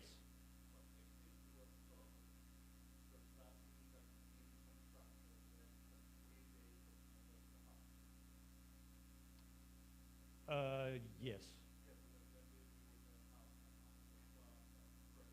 Yeah, but they will need to indicate in the equipment that they are hiring that from PTA, for instance. And they, and they will need some preliminary agreement, for instance, showing that PTA is willing to hire them that equipment, that they have secure access to that equipment. And also, I'll come back to that later, but also important is that you can only bid for one contract. You can only participate in a bid as one time. You cannot have multiple bids for the same package. So you cannot bid as a single entity and as a joint venture for the same package, because that would be considered a conflict of interest. So as a bidder, you can only participate once. As a subcontractor, you can participate in multiple contracts. You can also decide that you submit a bid under your own name and you participate as a subcontractor in another bid. That is possible, but you can't be submitting two bids for the same package.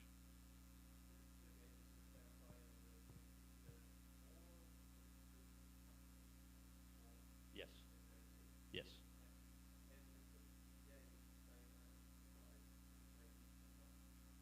No. So I'll come to that later, but PTA, because it's not independent from the state government and it's financially dependent on the state government, it can't act as a bidder. It can act as a subcontractor or a supplier. But I'll come back to that a bit further. So on the technical proposal, so this is an important document. This is one of the main documents that we'll be looking at for the technical part of the evaluation. So as I mentioned, the evaluation has a price part and a technical part, and the technical part will be mainly looking at this.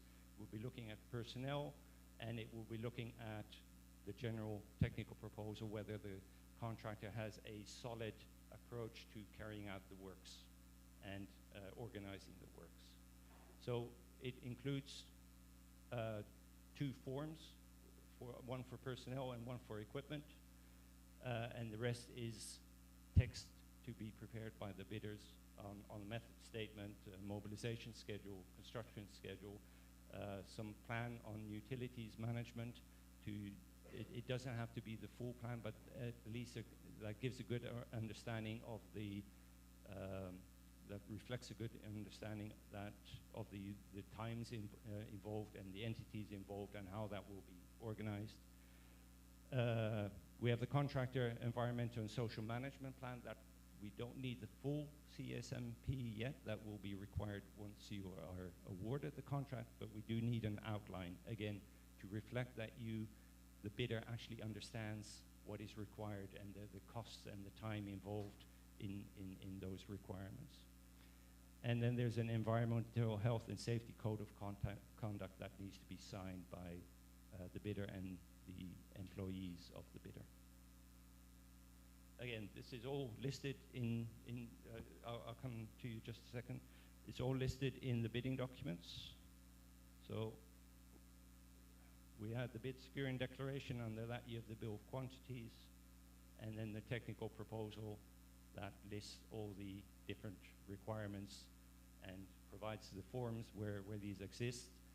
Or if we go further down, it explains for the site organization, for example, exactly what is required and how we will be evaluating it.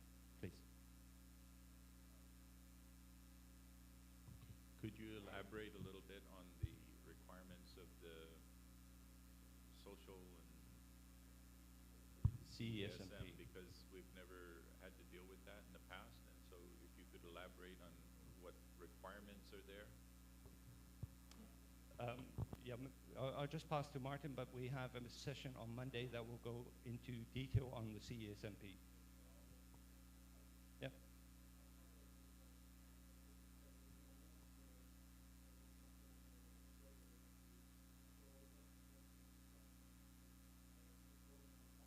Yeah. So the volume 5, that's this one, is the actual ESMP. So that's the environmental and social management plan developed by the consultants that will form the basis for you developing your contractor's environmental and social management plan.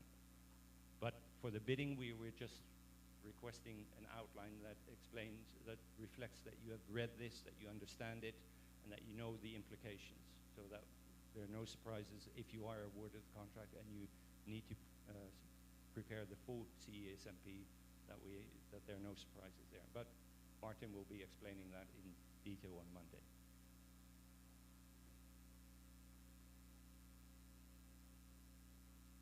Any other questions before I move on?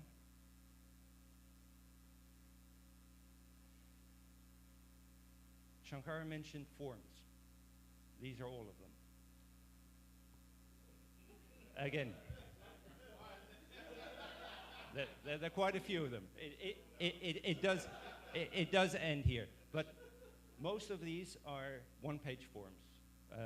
So I can show you a few of them, just so you get an idea. So for personnel, this is basically the form.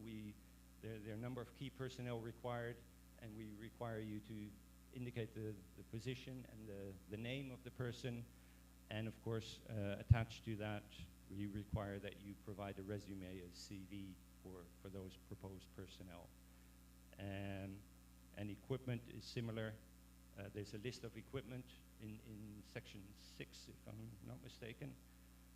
And this, for each piece of equipment, we need to know what is it, when was it, from what year is it, what's the capacity, do you own it, will you rent it, and if so, who do you rent it from, and all that kind of information. And then you have the other forms that I will go through just now. Let me just show this. So, proposed personnel, we need one form per lot. So if you're bidding for 2 lots, we need 2 of those forms to see that you have personnel for each of the lots. It can be the same personnel if that's considered, if the capacity is sufficient to do the 2 projects at the same time. But for instance, if you have 1 lot in Cosray and 1 lot in Pompeii, you can't really have the same personnel supervising, carrying out the works. So you have to look at that, whether you can use the same personnel or not. I just want to indicate that these first 4 forms, they're in section 3 of the bidding documents.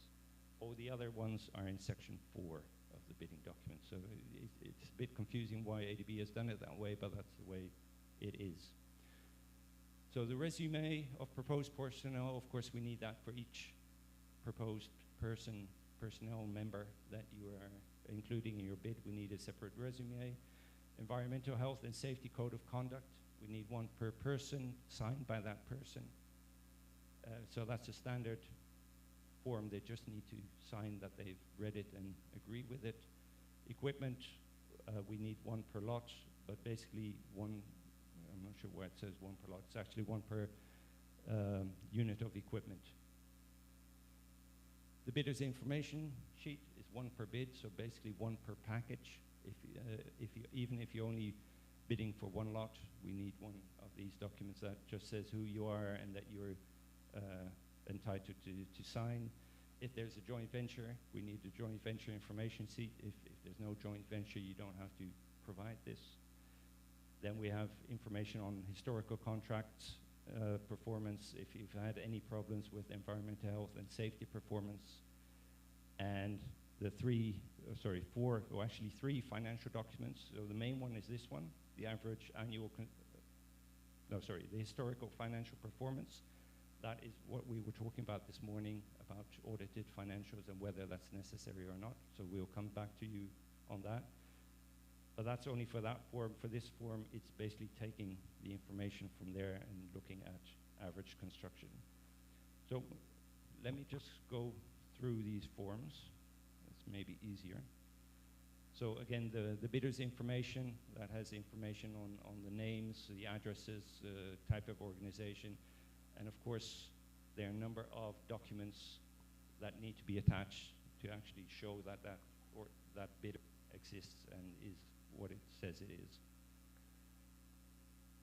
The joint venture information sheet, again, only if you're creating a joint venture or have a joint venture, again, with a number of attached documents. So be careful for the fine print in these forms that you need to provide these attached documents. Historical contract non-performance, so any information about contracts that weren't carried out successfully for some reason or another.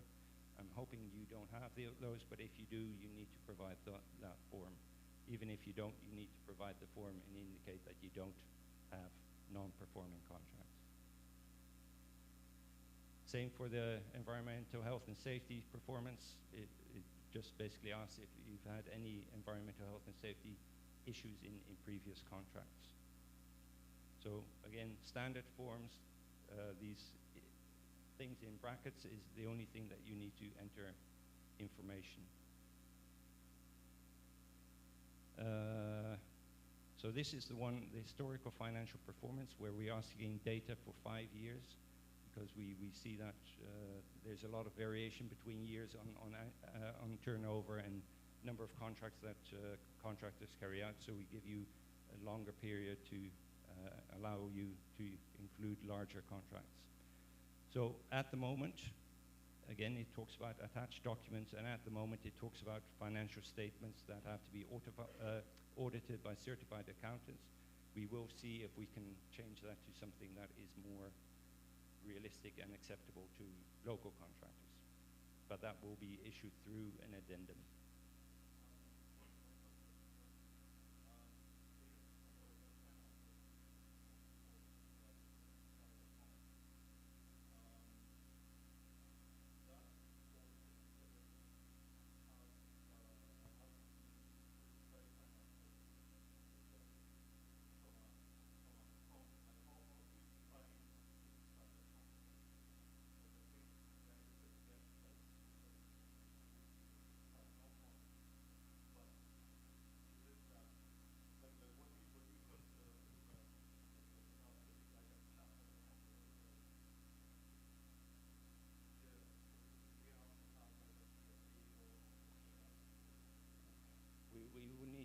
check with ADB exactly what they are requiring there.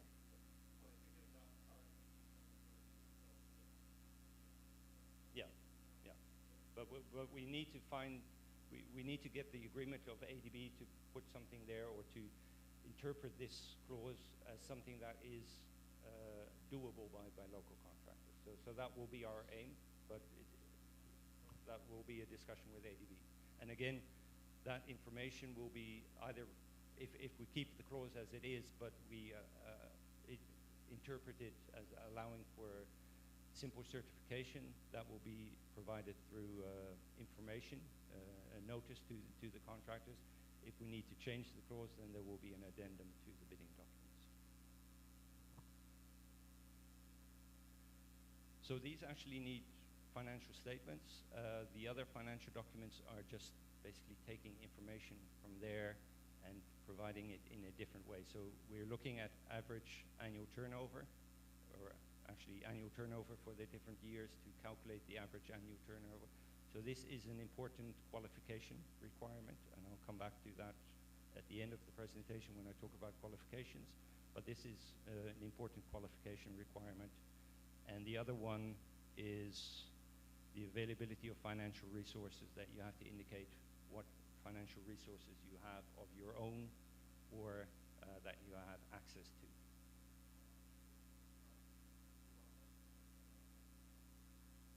The previous one?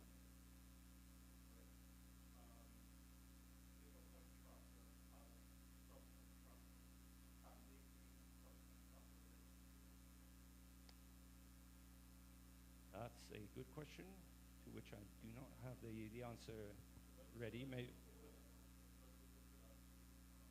they can't. No.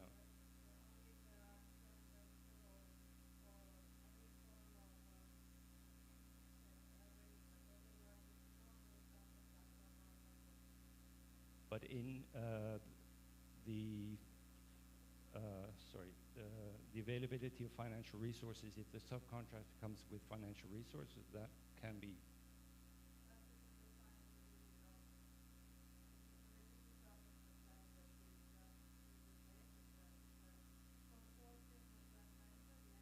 Yeah, but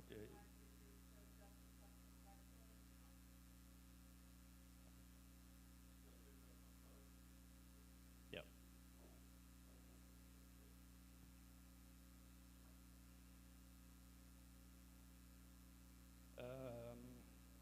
Then financial 4. So that financial 4 is talking about any current contract commitment. So if you have ongoing contracts that are committing some of your financial resources, that needs to be indicated here so that we can calculate whatever is left over for these new contracts.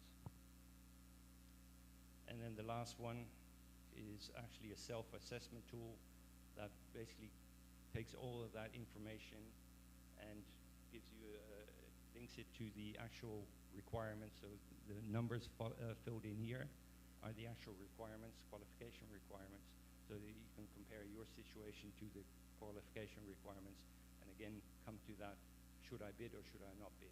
If you don't comply with the qualifications and you clearly see that in the self-assessment tool, then the suggestion is don't submit a bid. It's a waste of your time, and you won't be qualified.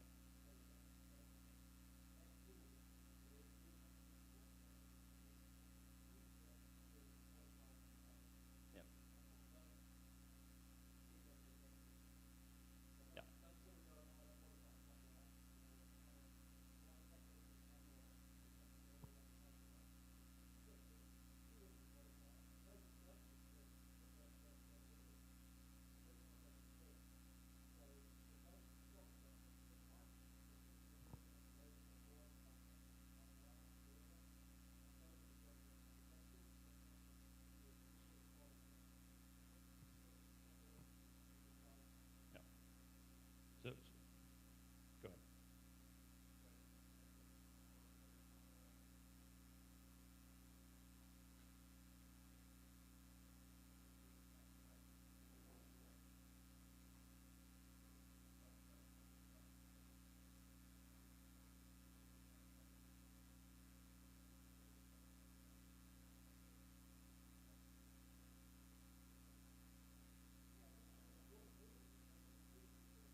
I think you had it in your presentation, Kitty, that if the local contractors, for instance, register with TCNI, that they are interested in joint ventures, that information can be passed on, or joint ventures or subcontracting, that information can be passed on to international contractors. But there's no formal mechanism in place where we have a location where everybody can get together and meet up. Mm.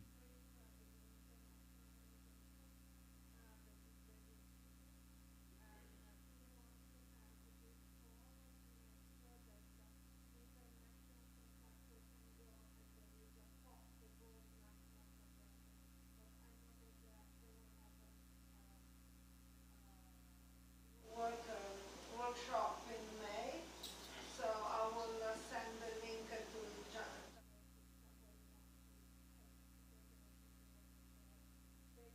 Yeah. Goal is to have all the Pacific, there are 14 countries, Pacific countries, to be to have a hub, and they will provide the name of the contractor. What I could do, because I know it's time, you'll be concerned with time, in terms of getting someone, and what you would want is basically a pool of people that you could pursue. Well, hey, you guys are going to go.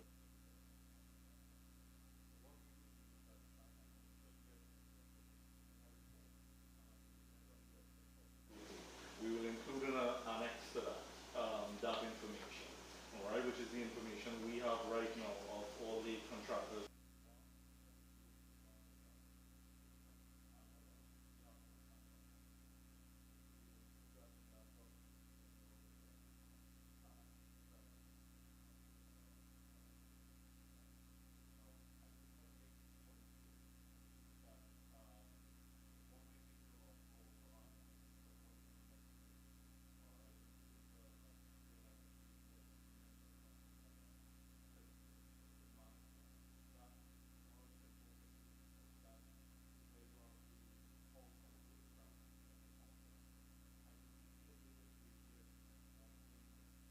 No, there's no JV agreement, no.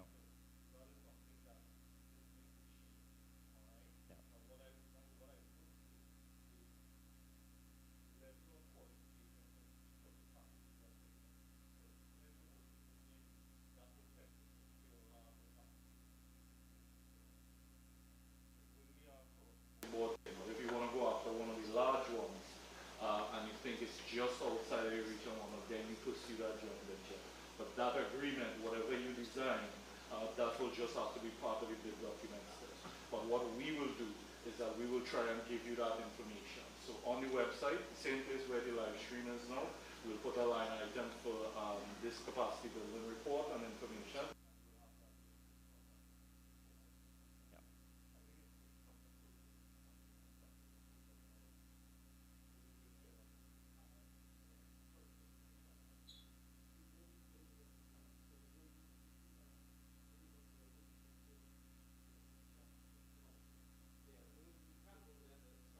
Organisation that's not willing to have their name shared publicly that they're bidding on this works? No, not what they're bidding. So this is us where we approach the different contractors associations. And they formally that and whatnot. So that information is what we will be sharing. So that once we have that document, then you all could contact them directly. So we have a list for the Hawaii Contractors Association and for the Guam Contractors Association. All right? But so for this participation here, I thought it was participating. Yeah. So all the guys that we've seen online, they will be recorded and those in the actual report itself, and you will be able to track them back to the respective contractors association and get the contact. Right? But as the client, as the employer, we have to be a bit careful there that we're not pushing for certain contractors or bidders to join up.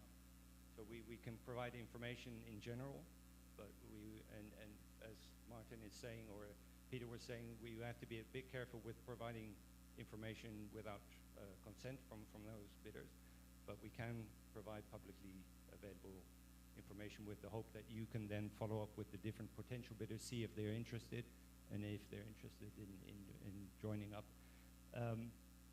Just coming back to this joint venture subcontractor decision. So I will talk about the qualification requirements, and there are qualification requirements if you're a single entity, but there are also qualification requirements if you're a joint venture partner. And there's a difference between the main joint venture partner, which is usually the bigger company, and the junior joint venture partners. But even the junior joint venture partners have to comply with certain criteria. And you will see that for the bigger packages, you will need to assess whether you comply with those qualification criteria. If you don't comply, don't sign a JV, but commit yourself to being a subcontractor, because then those criteria do not apply.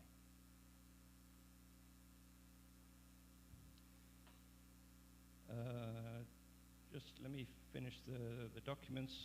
So, let's see, where are we? Contracts of similar size and nature. That's one of the last few documents. So here we need proof of that experience. So, for instance, signed contract agreements, taking over certificates, contract completion certificates, performance certificates to show that those works have been carried out. And the same for construction experience in key activities. Again, some kind of proof that shows that you were actually involved in those contracts. And then the last one. So the forms are not very complicated.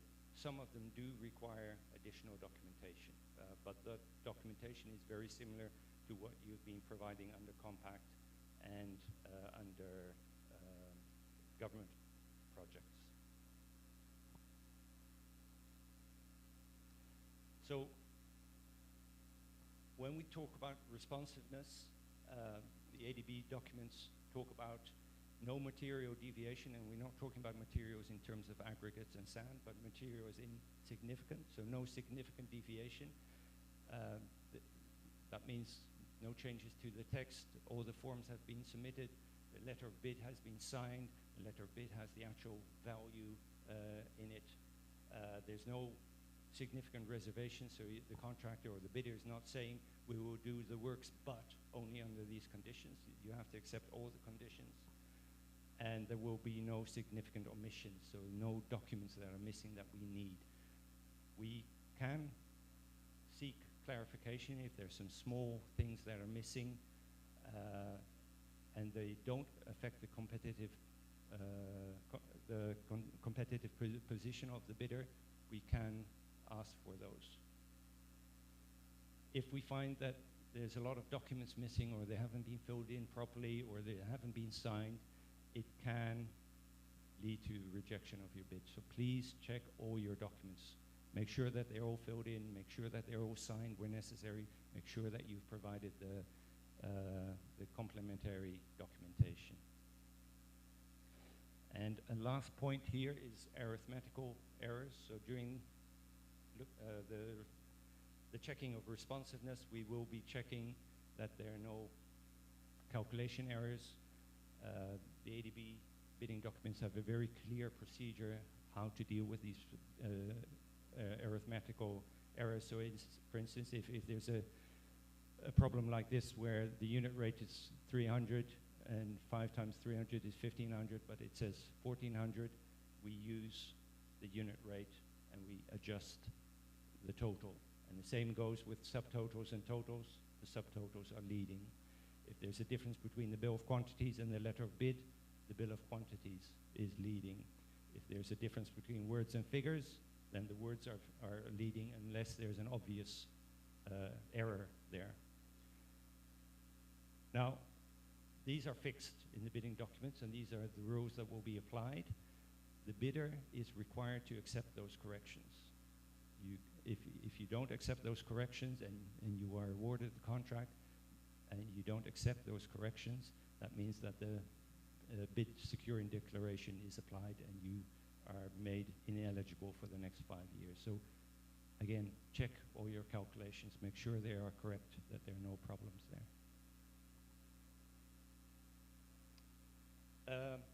Before I move on, any questions about responsiveness, about ensuring that your bid is acceptable? No? Bid evaluation. So it's not very complicated, but it is different from what you're used to, because we're not just looking at the bid price, we're also looking at what ADB calls merit point criteria. So this is the technical assessment of the bid. And it looks at key personnel, it looks at the technical proposal, and it looks at domestic participation, so local participation of contractors, of subcontractors, of suppliers, of labor. So I'll explain these and how the two are united in the evaluation. But in principle, 60% of the evaluation goes to the bid price, 40% goes to these merit point criteria. And I'll talk a bit about what happens if a bidder bids for multiple lots or multiple packages. So the bid price is very basic. This is what we are used to. It's the quoted bid price. It excludes the provisional sums and any contingencies, but it includes the day work items. So the day work items are costed, and they will form part of your bid price.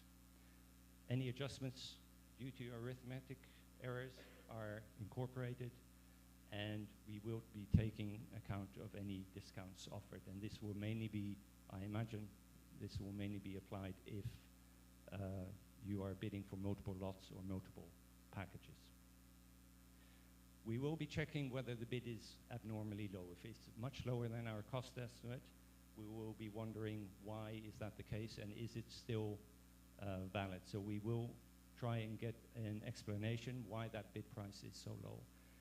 If we consider that explanation to be valid, then we can move on.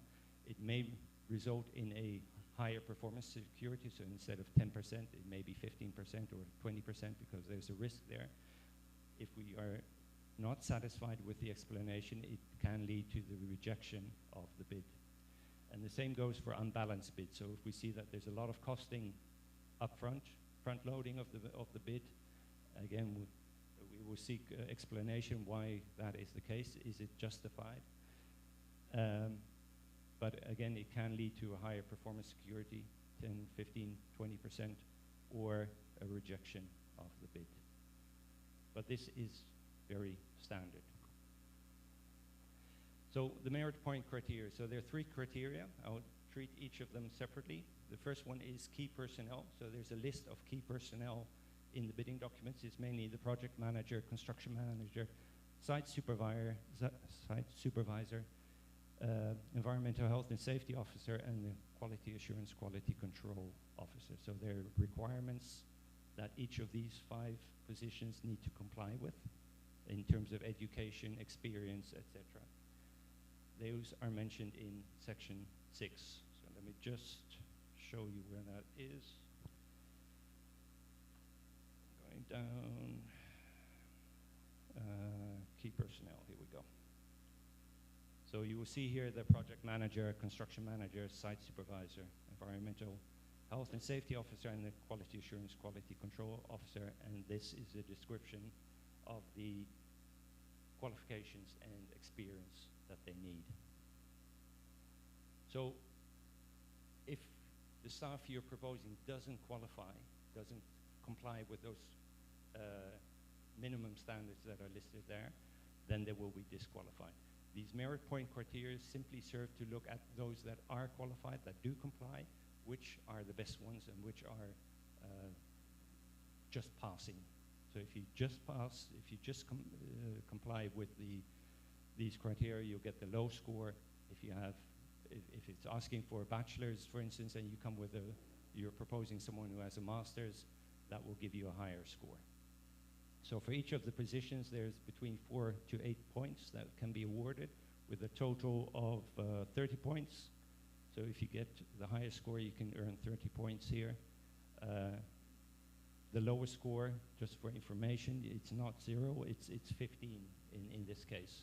So if you just qualify with your staff, your key personnel, you'll get a score of 15, and you can raise that up to 30. If you don't qualify again, then your bid will most likely be rejected.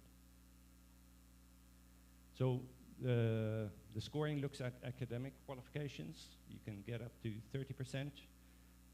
Related work experience, so have you done, has the staff done similar work in the past, up to 60%, and have they worked in the region, and especially if have they worked in FSM before, you can get another 20%.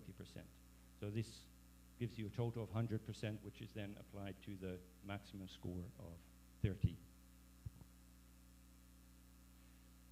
The other one is the technical proposal itself. Again, in the bidding documents, it explains exactly what is required as a minimum for your technical proposal for each of the elements.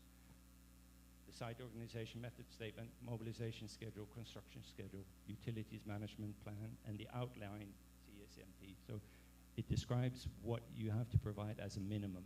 If you provide more, if we see that you really have a comprehensive approach to carrying out these works, you can get a higher score.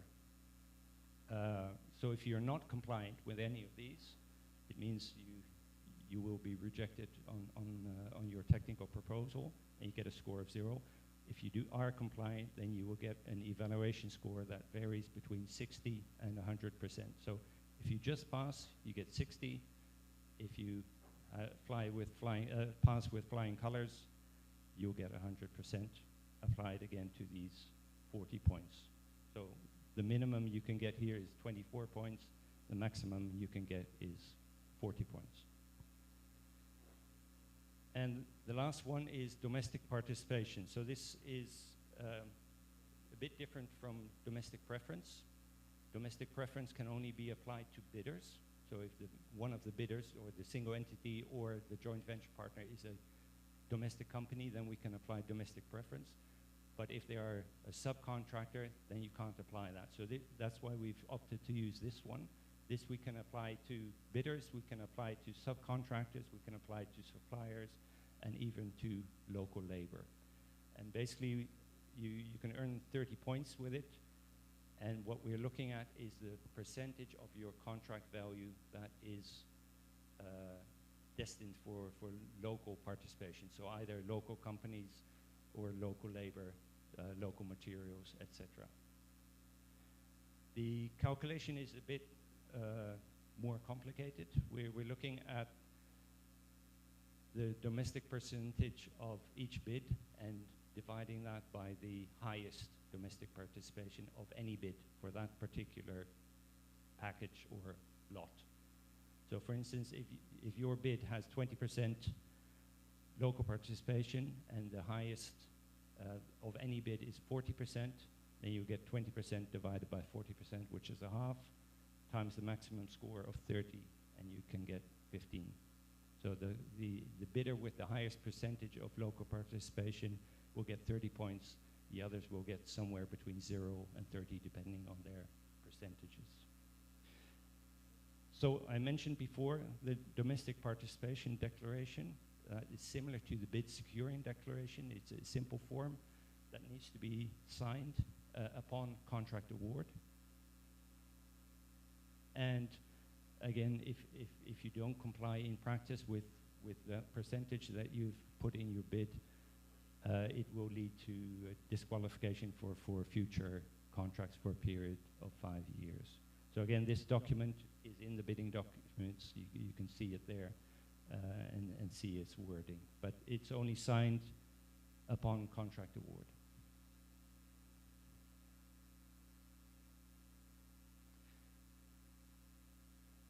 So the merit point criteria, again, key personnel, you can get 30 points, technical proposal, 40 points, domestic participation, 30 points.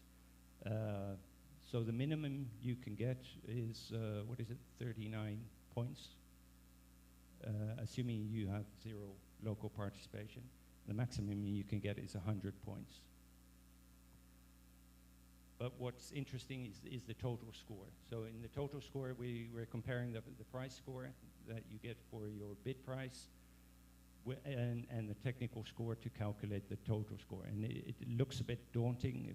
It is relatively simple. So for price, it's very simple. We're dividing the lowest bid price by the bid price of your bid. So if you have the lowest bid price, you get 1 here, and you get a total of 60. If your bid price is twice as high as the lowest bid price, you get a half, and you only get 30 points. With the technical score, it's similar. It's just reversed. Your technical score is divided by the highest technical score of any bid for that lot. So if your technical score is the highest, you get 40 points. If your technical score is half that of the highest, then you get only 20 points. So the total of these points will determine your ranking in terms of best evaluated bid. And the firm, the bidder that gets the highest score here will be the best evaluated, and then we will start looking at eligibility and qualification. Any questions on this before I continue? Okay. Happy to hear that. Now, multiple lots and packages. I assume a number of you will be bidding for more than one lot, and possibly for more than one package. You can bid for as many lots as you want. You can bid for as many packages as you want. We will be evaluating all of them. I would suggest do not, as Kitty already mentioned, do not bid for lots or packages where you know that you're not qualified. It's just a waste of your time. We will see that you're not qualified, and your bid will be rejected for that reason. So just bid for the packages where you think you're qualified, and you need to see, are you qualified as a single entity? Can you qualify as a joint venture partner? Or otherwise, can you team up with somebody as a subcontractor and join in that way? If you do bid for multiple lots of multiple packages, think about the discounts. So those can be applied under conditions. If you bid for the 2 contracts in Pompey, for instance, you can say, only if I win both bids, I will give a discount of 5%. So if you only win 1 bid, that discount is not applied. And the same can happen for multiple packages. When we look at the technical scores, we will be looking at all the packages together and all the lots together and determining what gives us the best technical score across the board. So we will be taking account of discounts. So it actually creates a lot more work for TCNI in the evaluation, these discounts. But Shankara will deal with that.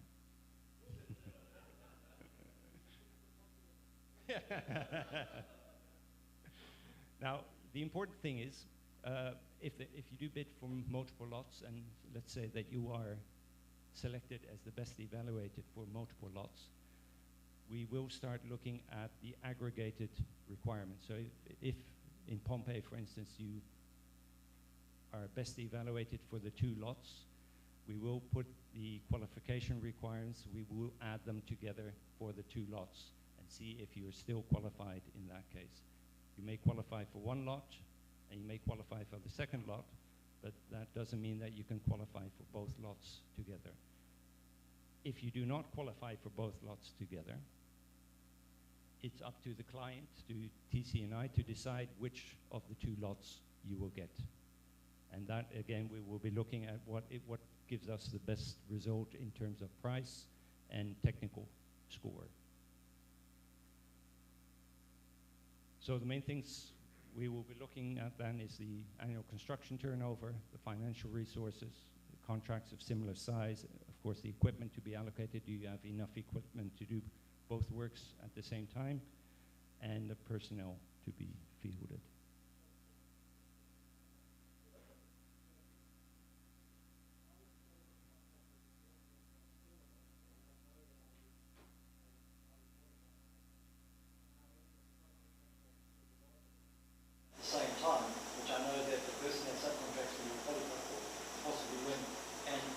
we end up winning all 4 lots. Does that get taken into consideration or not? doesn't, because we don't look at the subcontractors. Per se, except perhaps the equipment that they are providing, because that's in the list. But we don't have information on the subcontractors. Yes, but I mean, you may be able to get the contract that way, but you also have to implement it.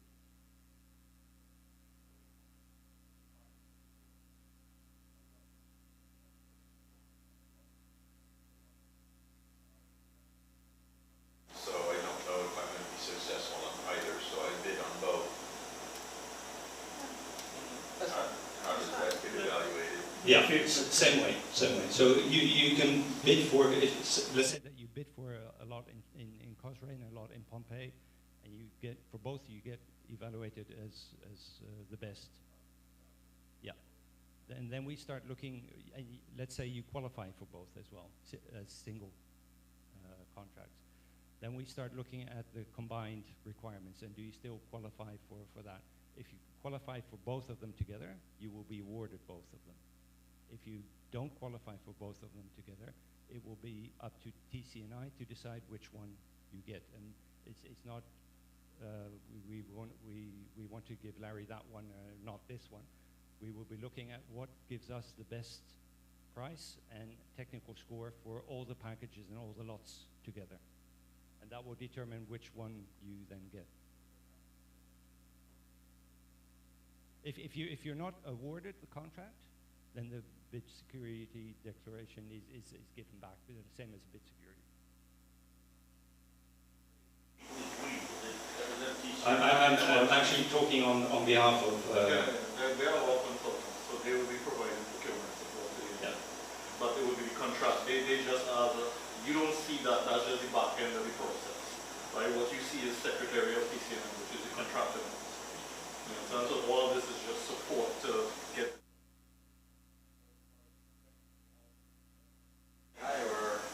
Well, yes, but supported by the consultant for construction support.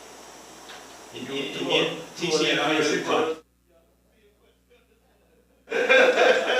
I tell them what they worry about because, well, we will tap all in. Yeah, but no, it's just, they will be supporting us to provide that additional support on the market. But Secretary of TCNI is the actual form. Yeah. So we provide technical support, but decisions are taken by TCNI.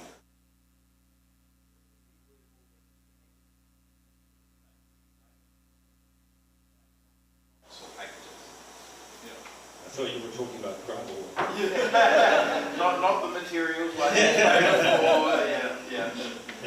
not stone chip. Yeah. No. So the combination. Basically, what we want to avoid is that because you qualify for individual lots or individual packages, you suddenly end up with a lot of lots and packages that you can't carry out, and then you have a problem that your client also has problems. So the only disadvantage there is that you as a bidder do not get to choose, I want this lot of the two I got awarded, I want this one lot or I want the other lot. That is up to TCNI. That's the important thing to remember. So, for instance, if you go for Cosray in Pompeii, and you win 2 lots, you don't know which one you will end up with.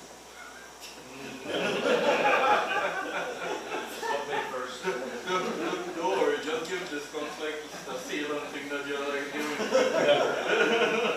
Give us some discount. You can give, in fact, with your discounts, you can give some steering as to which one you prefer. That's what guys use. No, it depends on whether it's the second bidder.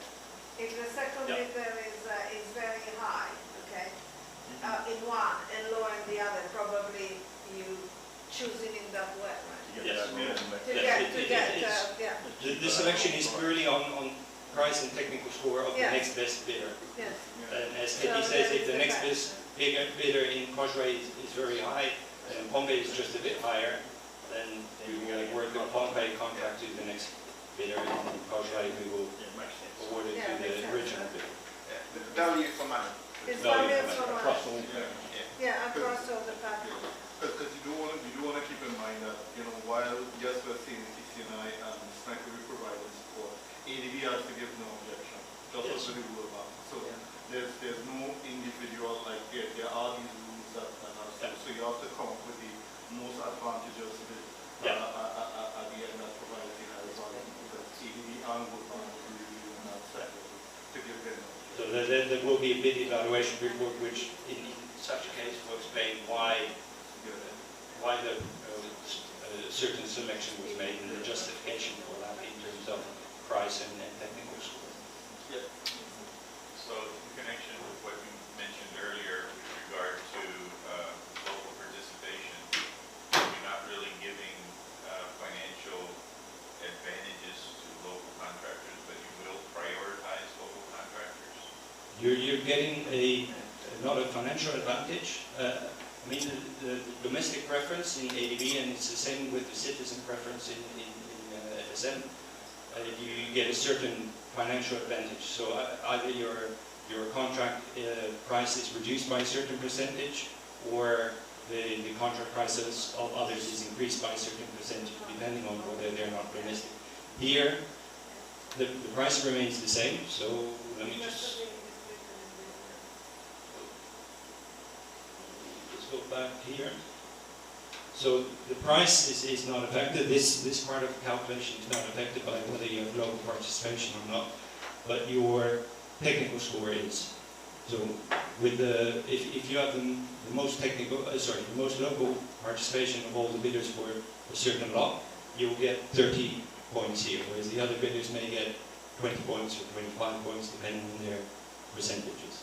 So it's here where you can add value by improving your technical proposal, or by providing key personnel with very good experience and qualifications, or by increasing your local participation. And in your case, because you're local contractors, that is already a big part of the score that you can receive. To give you an idea, you will get 13 points if you're a local contractor. So it's an additional 13 points compared to somebody that's not a local contractor. That's what it works out. On the technical. On overall. So when you multiply all that out, on the technical score it's 30% to 40, which is about 13. So as a local contractor, you're already getting 13 compared to a guy coming in from South End. He's going to lose that 13. So he starts out with, what's that, 87%, whereas you start out with 100%.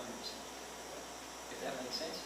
Because it's 30% of the 40. So, again, this was introduced for two reasons. One is that we want good, technically qualified contractors. And to be honest, the international contractors will likely score higher on that because they have more experience.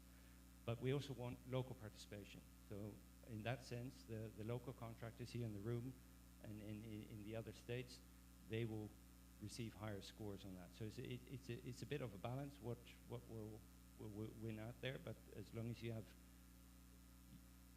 again, you can improve your technical score by improving your technical proposal, making sure that it really complies, at the very least it complies with the minimum requirements, but exceeds those. And the same with your key personnel. If we're asking for a bachelor's degree and you provide somebody with a master's degree, or if we're asking for 5 years experience and you come with somebody with 10 years experience, you can get extra scores, extra points there. And those extra points can actually make the difference. The prices, we assume, will not be too different from each other. So this can actually make the difference for you.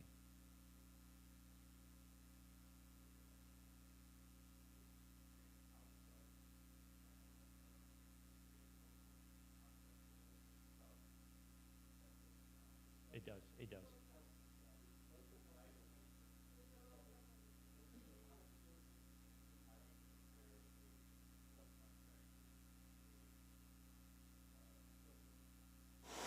Like a subcontractor to an international firm, what sort of points would he get versus a purely local contractor bidding as prime? We're purely looking at the value of the contract that goes to local participation. So the value of the contract that goes to a local bidder, joint venture partner, or single entity, or the value of the contract that goes to a subcontractor or supplier, but also the value of the contract that goes to local labor, for instance. Anything local is considered local participation, and whether that is a bidder or a subcontractor or a supplier or just labor, that doesn't matter, but it's expressed as a certain percentage of the total contract value. So in your case, if you're working, let's take an example that you work together with PTA and you have local workers and your equipment is based here and you're using local materials, you have some stuff imported, but most of it will be local. It means that on that criterion, you can score very high. Whereas an international firm, they may also subcontract to a local firm, but they can only subcontract up to 45% of the contract value. That's the maximum any bidder can subcontract.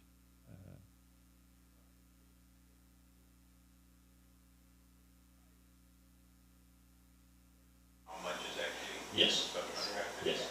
If they don't, they're not helping themselves. They won't score very well because it's ambiguous information. Yeah. And And also we remember know- that is a comparative score, not on how much you're providing, but it's comparative to against who is the highest provider of that.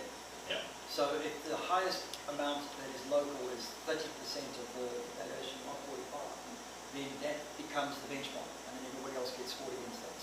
So really, it's to make sure that the person that is providing the most amount of local participation gets the best value, gets the maximum score for that aspect. We're trying really to build the capacity of local contractors so that when, by the time 2 years comes and you're putting in pricing in for those World Bank projects that Giancarlo was talking about, you don't necessarily need all of the international support that you will now at the start of this process.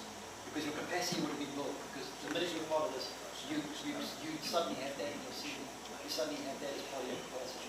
So really this is a starting point to access those projects later on.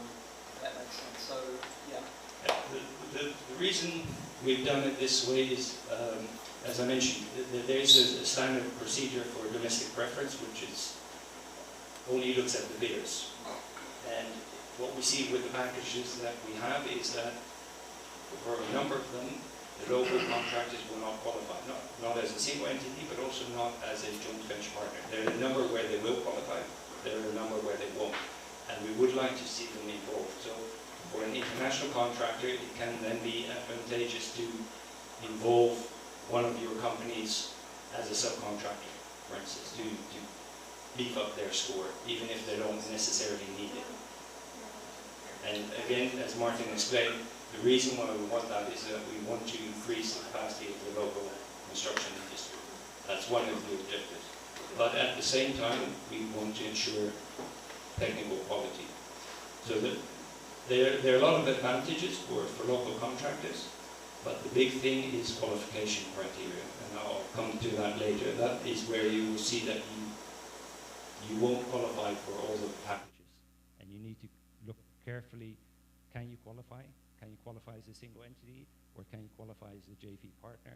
And if not, can you join up with somebody as a subcontractor?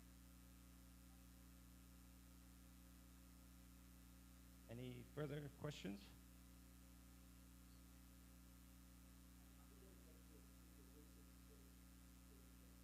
Yep.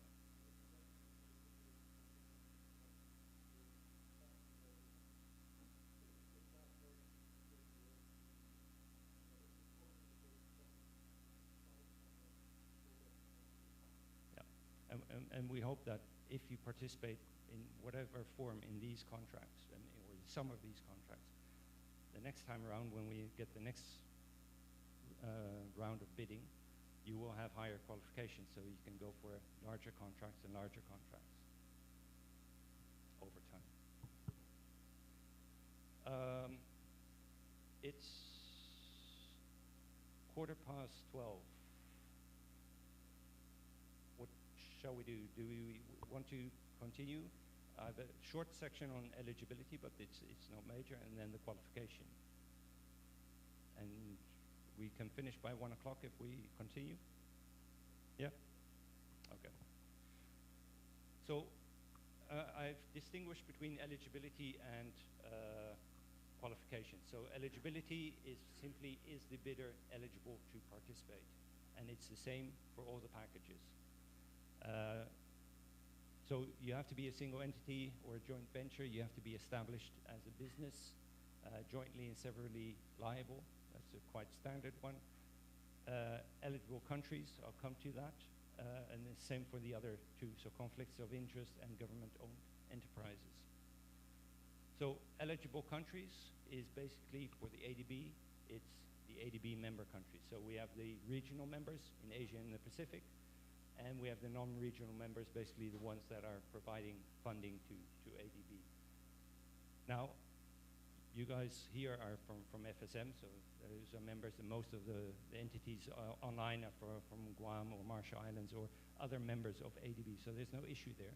But what is important is that this eligible country also applies to all subcontractors, suppliers of materials, equipment, and services.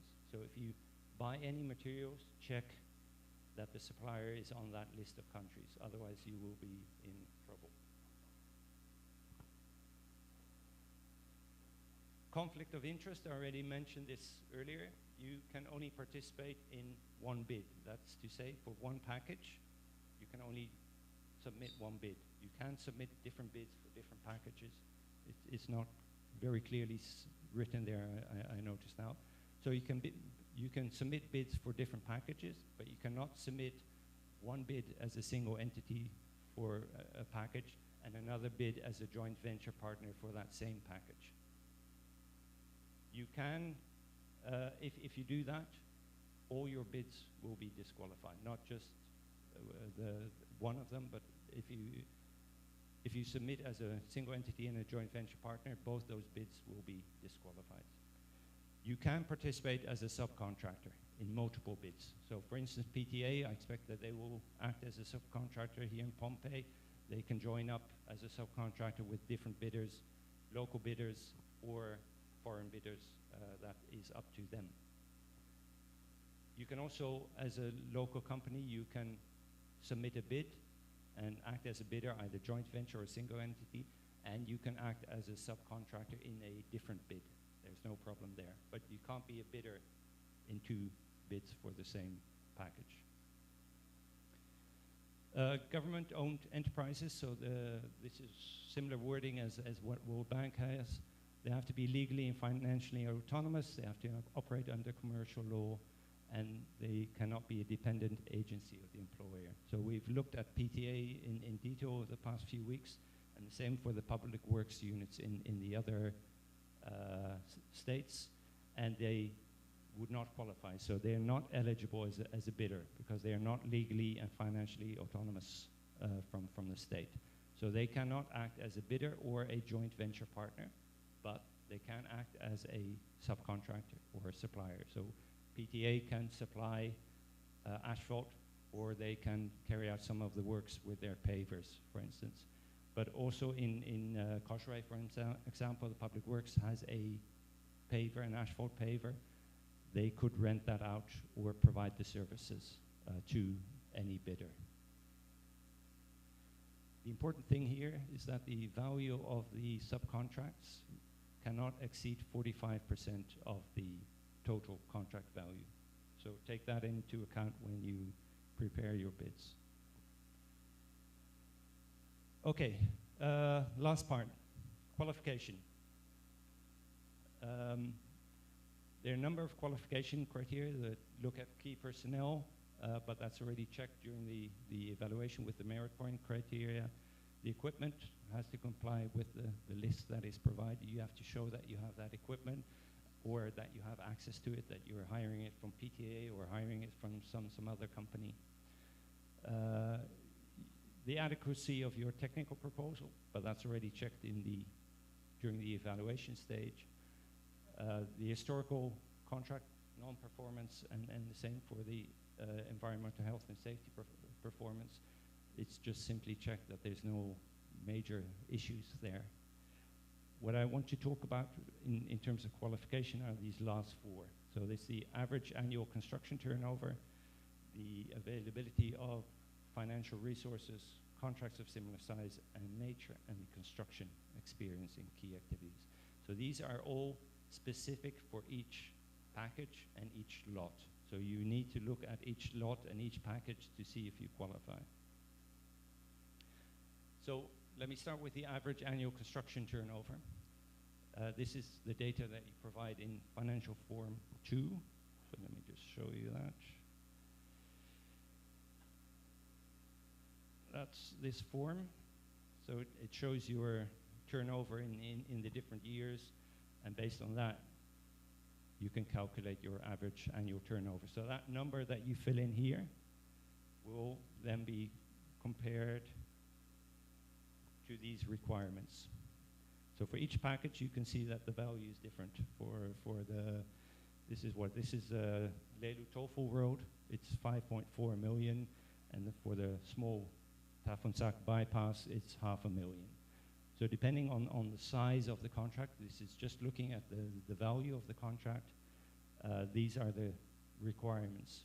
Now the requirements are different if you are a single entity or if you're a joint venture partner. So if you're a single entity for Leilu to Tofu, you need an average annual turnover of 5.4 million. If you're a joint venture partner, then all the partners together need that same 5.4 million. But there has to be at least one partner that has an average annual turnover of in this case, 2.16 million. But all the other partners also need a minimum annual turnover of 1.35 million. So this table, and we'll provide the presentation to you, and these values are indicated in the bidding documents. So again, if we go to the bidding documents and you go to section 3, where are we? Sorry, section 3.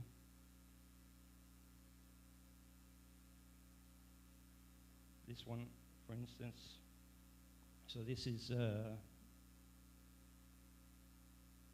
this is for Pompeii. So it's 3.2 and 2.5 are the requirements, and that's what you see here as well. So the causeway, 3.2 million. You can hardly read it, and the other 3 roads, 2.5 million, and it explains here what the requirements are. So single entity, you need this 3.2 million.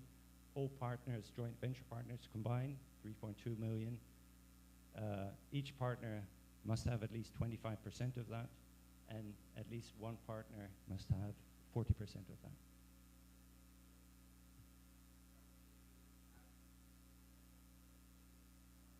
Correct.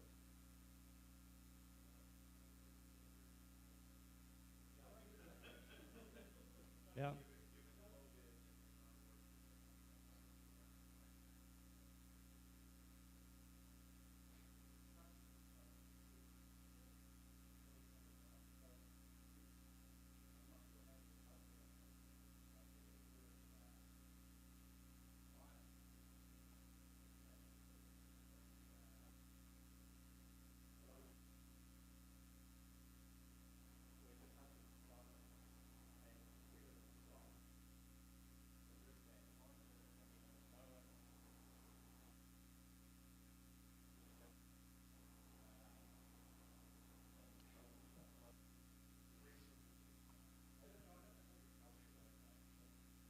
Well, maybe let me explain, well, let me start by a question. Would it make any difference if we only looked at the past 3 years instead of the past 5 years? Would that be beneficial? Yeah.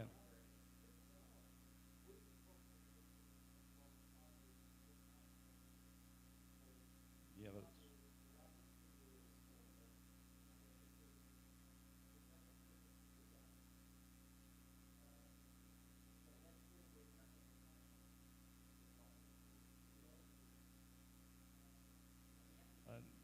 that's usually, it's I mean, I understand the problem. I'm just thinking how it can be addressed. Let me talk about the values later, but the period that you're looking at, usually ADB applies the past 3 years. We thought that applying the past 5 years would give you a bit more chance to have some big project in there somewhere.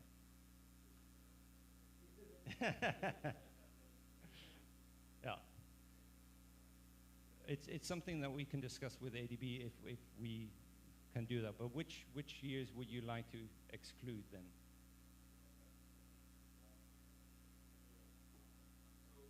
Yeah. That's why you want a longer period.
Sizes that have been going on, and that's what dictated these lot sizes and whatnot. All right.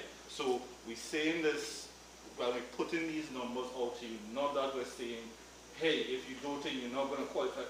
No, it's to get this kind of reaction now, so that we evolve and get to the actual final version of what we're talking about. Yeah, because this is something that is going to be required for any international bank. All right, where we have to establish what that threshold will be. All right, but that threshold can only be determined by a reasonable conversation going back and forth, right?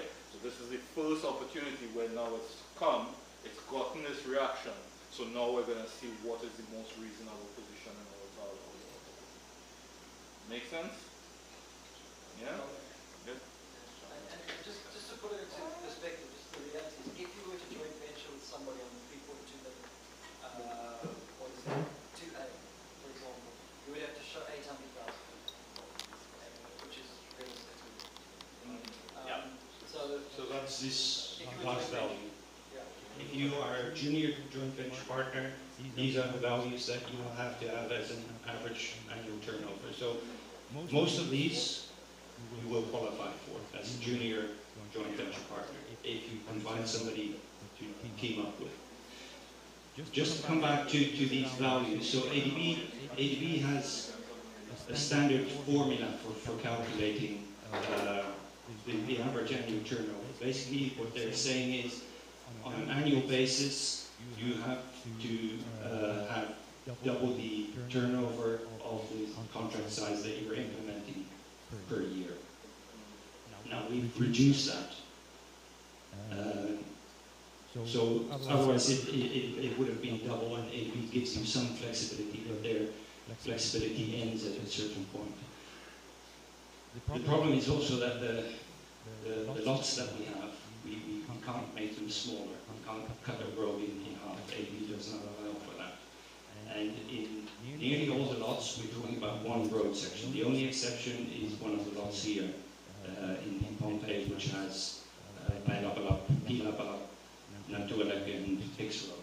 That's the only where we're combining different roads. But again, it's difficult to have so many procurement packages. So for some of these, you will be, for instance, you will be able to qualify, most of you. And for others, you will be able to qualify at least as a junior joint venture partner and possibly even as a with 2 local companies forming, or 3 local companies forming a JV. We will be discussing with ADB whether we can reduce these further, but it is difficult because we also have to ensure that the companies have financial capacity to actually implement these works, that they don't get stuck halfway and are not able to finish on time. So again, we're looking at that balance between local participation and technical quality, technical and financial competence to actually carry out the works. We're doing the best we can to start somewhere. It's like we're saying, it's a capacity thing. So, and we're working with the banks. So the banks have set formula, the banks have set criteria. I think, as Sergey says, and huge thanks to Mr. Goodwin and Shankara, that they've really been able to bring that down. Like that should be almost 11 million, not 5.4. You know, if it was just going standard with what the ADB normal procurement process is. So we're really trying to bring it down to a point where we can participate. But then the next time this thing comes around, your numbers are going to be substantially better. And then so on. So yeah, but when you're looking pre-COVID, for example, if we had a school building, a given school building, it was a $3 million project. yeah. That same school building today 6. is 5 or 6. Yeah. And so when you're looking at performance, I mean, there's this huge inflation factor. And so what $7.6 million project 5 years ago would have been a huge project. Maybe, but what about IR? Today what it's about not. Net present value? I mean, would they? Consumer price index. Consumer adjustment. price CPI, Yeah. What about that? Again, we would need to discuss with ADB, but Consumer price index. that's a valid argument. The problem with COVID, and each contract has a different situation. You may have had a big contract in 2019, I'm not sure which year you're talking about, but another contractor may have had it in 2021. We've seen some of the contract data from the different contractors, and we see that usually they're not very big contracts, but there are a couple of big contracts in there, and they're in specific years. So, you can't allow different contractors to select different years, the best years. So you need to work with some kind of average. We're expecting that a 5-year average will give the best opportunity to the local contractors. But if collectively you say no, if we do 5 years, it's not advantageous for any of us, then we can look at a different time period. But it will be very difficult to have gaps in it, even though we know COVID had a very big effect on that. And that's the main problem in small island states, that we see that the average annual turnover of any contractor goes up and down, depending on what projects are there and whether they win the contract that year or not. Yeah, for me, it's kind of I can understand the point of view that the ADB might have, but for example, we may have a project one year that, and it's a span of a year and a half or 2 years, and that project might be worth $6-7 million. And then when that project drops, yeah. But that doesn't mean that because you didn't average it, that you didn't have this capability, because if you successfully did a project that was worth $6-7 million, but your annual turnover is low. Yeah, but they look at 2 things. So they look at the average annual turnover, and they look at actual contract experience. And that's where these peaks, that is your contract experience. You can show that you've done $7 million contract, and that you, in theory, can do a similar contract. This more looks from the financial side. Do you have enough money going around that you can actually carry this out without too much difficulty? Not whether you're technically capable of carrying out the works, but whether you're financially capable of carrying out the works. In Turkey, they're doing one day, in CPI. So when you get the turnover, every year they put it, and everything is at the last year, right? So a contract, this is how they do it in Turkey. So just I give you an example. They doing this. They put the contract that you done 5 years ago. Like as you say, I was a 3 million contract, not 6 million. They convert everything of the turnover of the last CPI year, and then they average. We had a trouble because at the beginning we could not understand. That is how they present it in other countries. So maybe this could be one of the solutions that can be. I think that is a good suggestion, and one that we need to discuss with ADB whether they can accept that. But that is one that is, if they do accept it, it's easily applicable and can be applied to all contractors in the same way. But we see the same problem with all small island states, that you have these peaks, and when you average it out, it doesn't look impressive. But if you look at the individual peaks, then you see that they are capable. And that's very difficult to do with standard bank systems, both World Bank and ADB, because they assume a more constant average. And I think, I want to just talk about that point that Larry made, which I think the CPR approach does seem like a viable solution, because what Larry is saying is that, and something that I saw coming here for 4 years, that lack of projects from year to year is not a reflection on the contractor, but the implementation agents and the amount of projects that they push out to bid. So that if Larry wanted, he could have done, that side of the project, but it just had no projects out to bid. So the problem is that really, what are we measuring? So the CPR method does deal with that. You know what I mean? So what we will do is that we will have a look at the method again and see if we can approve something so that it values more the value of projects that you show you have in the city, while still achieving the comfort that bank is looking for. Yeah, but I think all of those are reality of the things that we have to take into account. So this is the criterion where, the qualification criterion where I foresee the most difficulties for local contractors. And as Jean-Pierre says, we will discuss that. And it's not the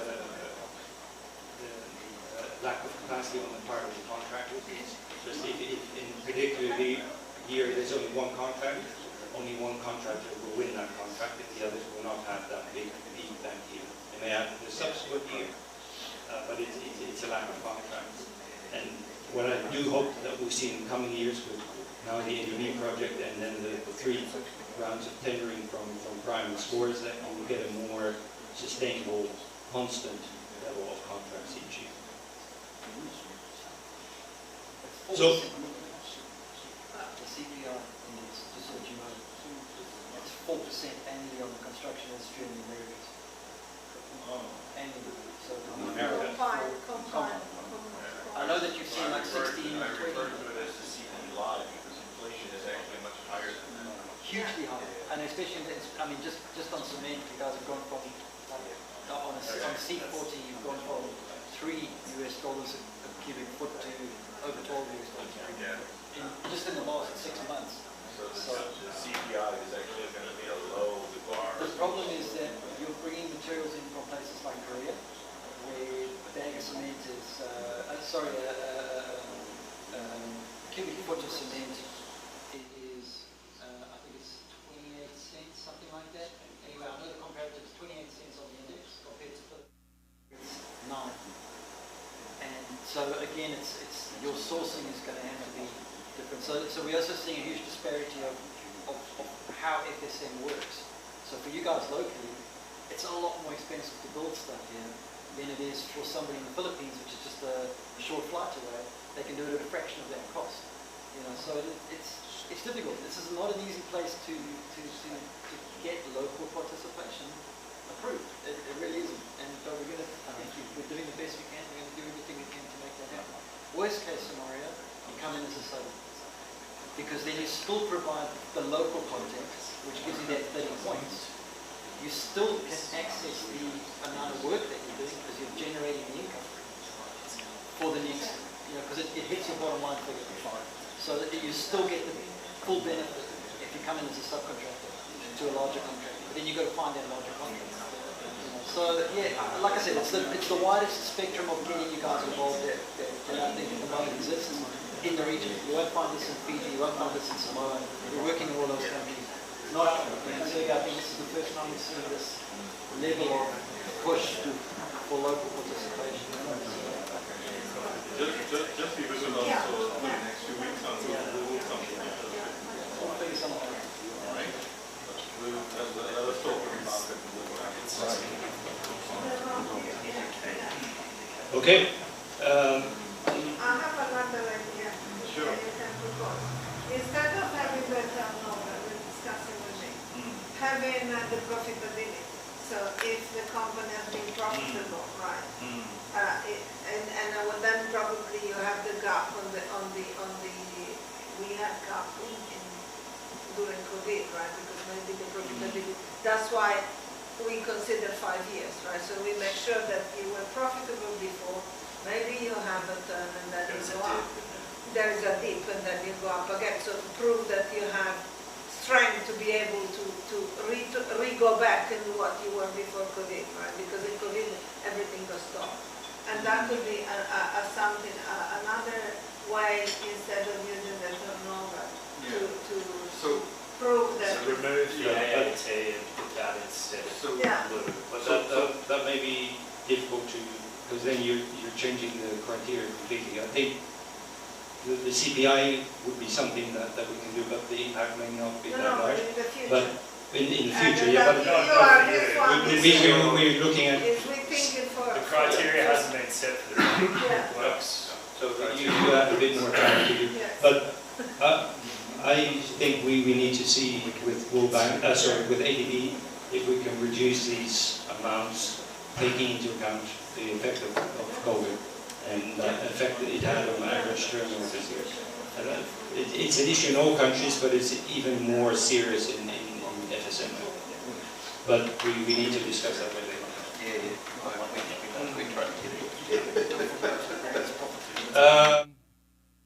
Availability of financial resources. So these are the resources that are required for the different packages. Again, single entity, which is the same as all joint venture partners together. The main joint venture partner and each of the junior joint venture partners. Just remember, each joint venture partner has a requirement like that. So these values are again all in the bidding documents. This is just an overview table. I think this will be less of an issue for contractors, but please indicate if you consider this to be as significant an issue. Access, well, not access. No, access to financial resources, so it can be a credit as well. Okay. So it's linked to this table here. That's the requirement. This one. So it's your working capital, credit line, and any other financial resources that you have. So it doesn't have to be your cash in hand, but you need to have ready access to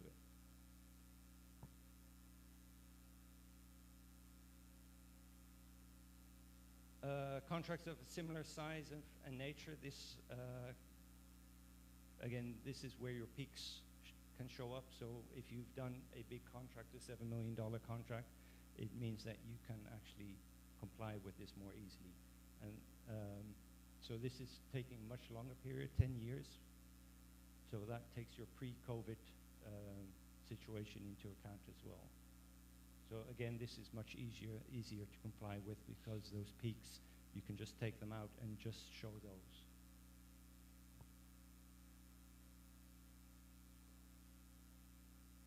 And lastly, the construction experience. So that's just to show that you've done similar lengths, smaller lengths, but similar in size of similar type of work. So it's mainly asphalt concrete roads, except for Chuk, where we're talking about cement concrete roads, and Yap, Ghania Bridge, where we are requiring bridge experience.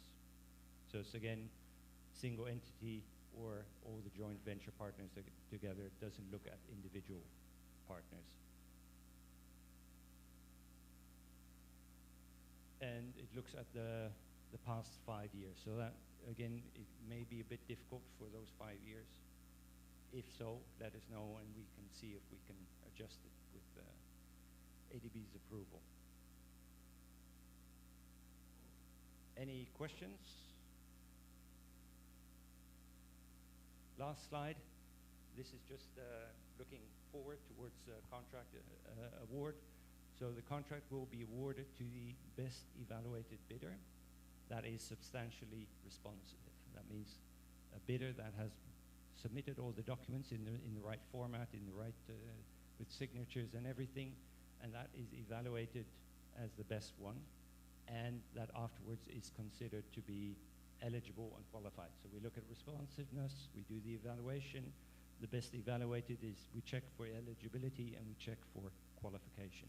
And if all that works out, then we go to contract award.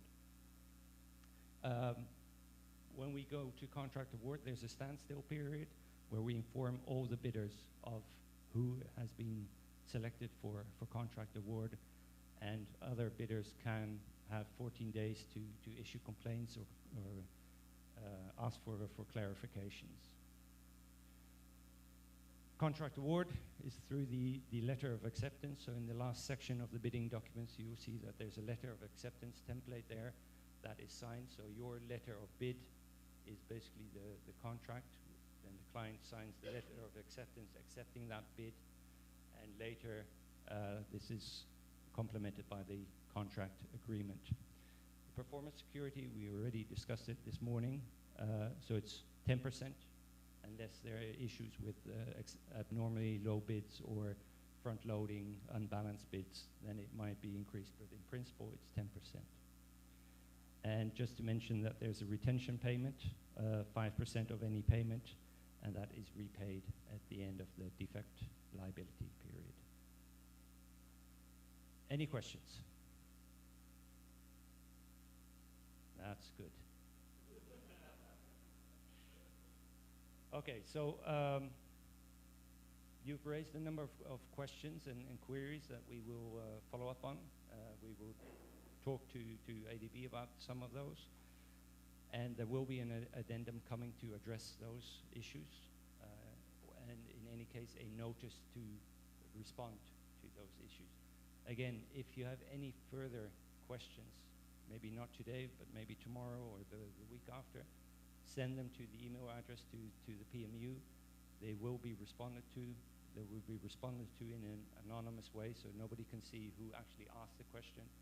But all potential bidders will get the question and the responses to them. Yep. And then our MC. Sorry, folk, I was supposed to say this yesterday as well, but it's really important. Let me stand on this side and everybody can see me. All right, just be aware that anything that's discussed in this forum, in this format, is not binding, all right? So you can't rely on it. So don't go away and say what you said, okay? It has to come through the official DTCI, TCNI's webpage.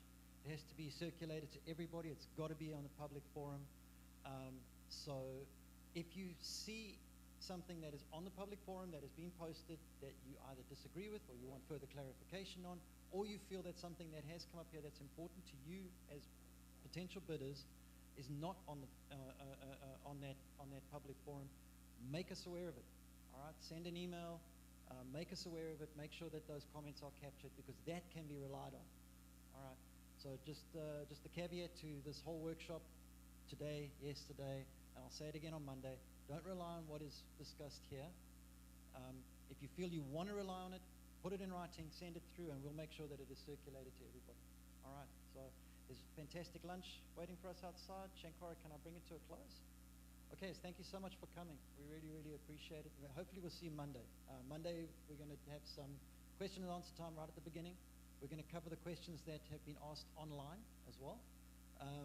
It'll take probably half an hour, 20 minutes, half an hour, and then we'll get straight into the bill of quantities and how that works and where we go from there. So thank you very much. Yes.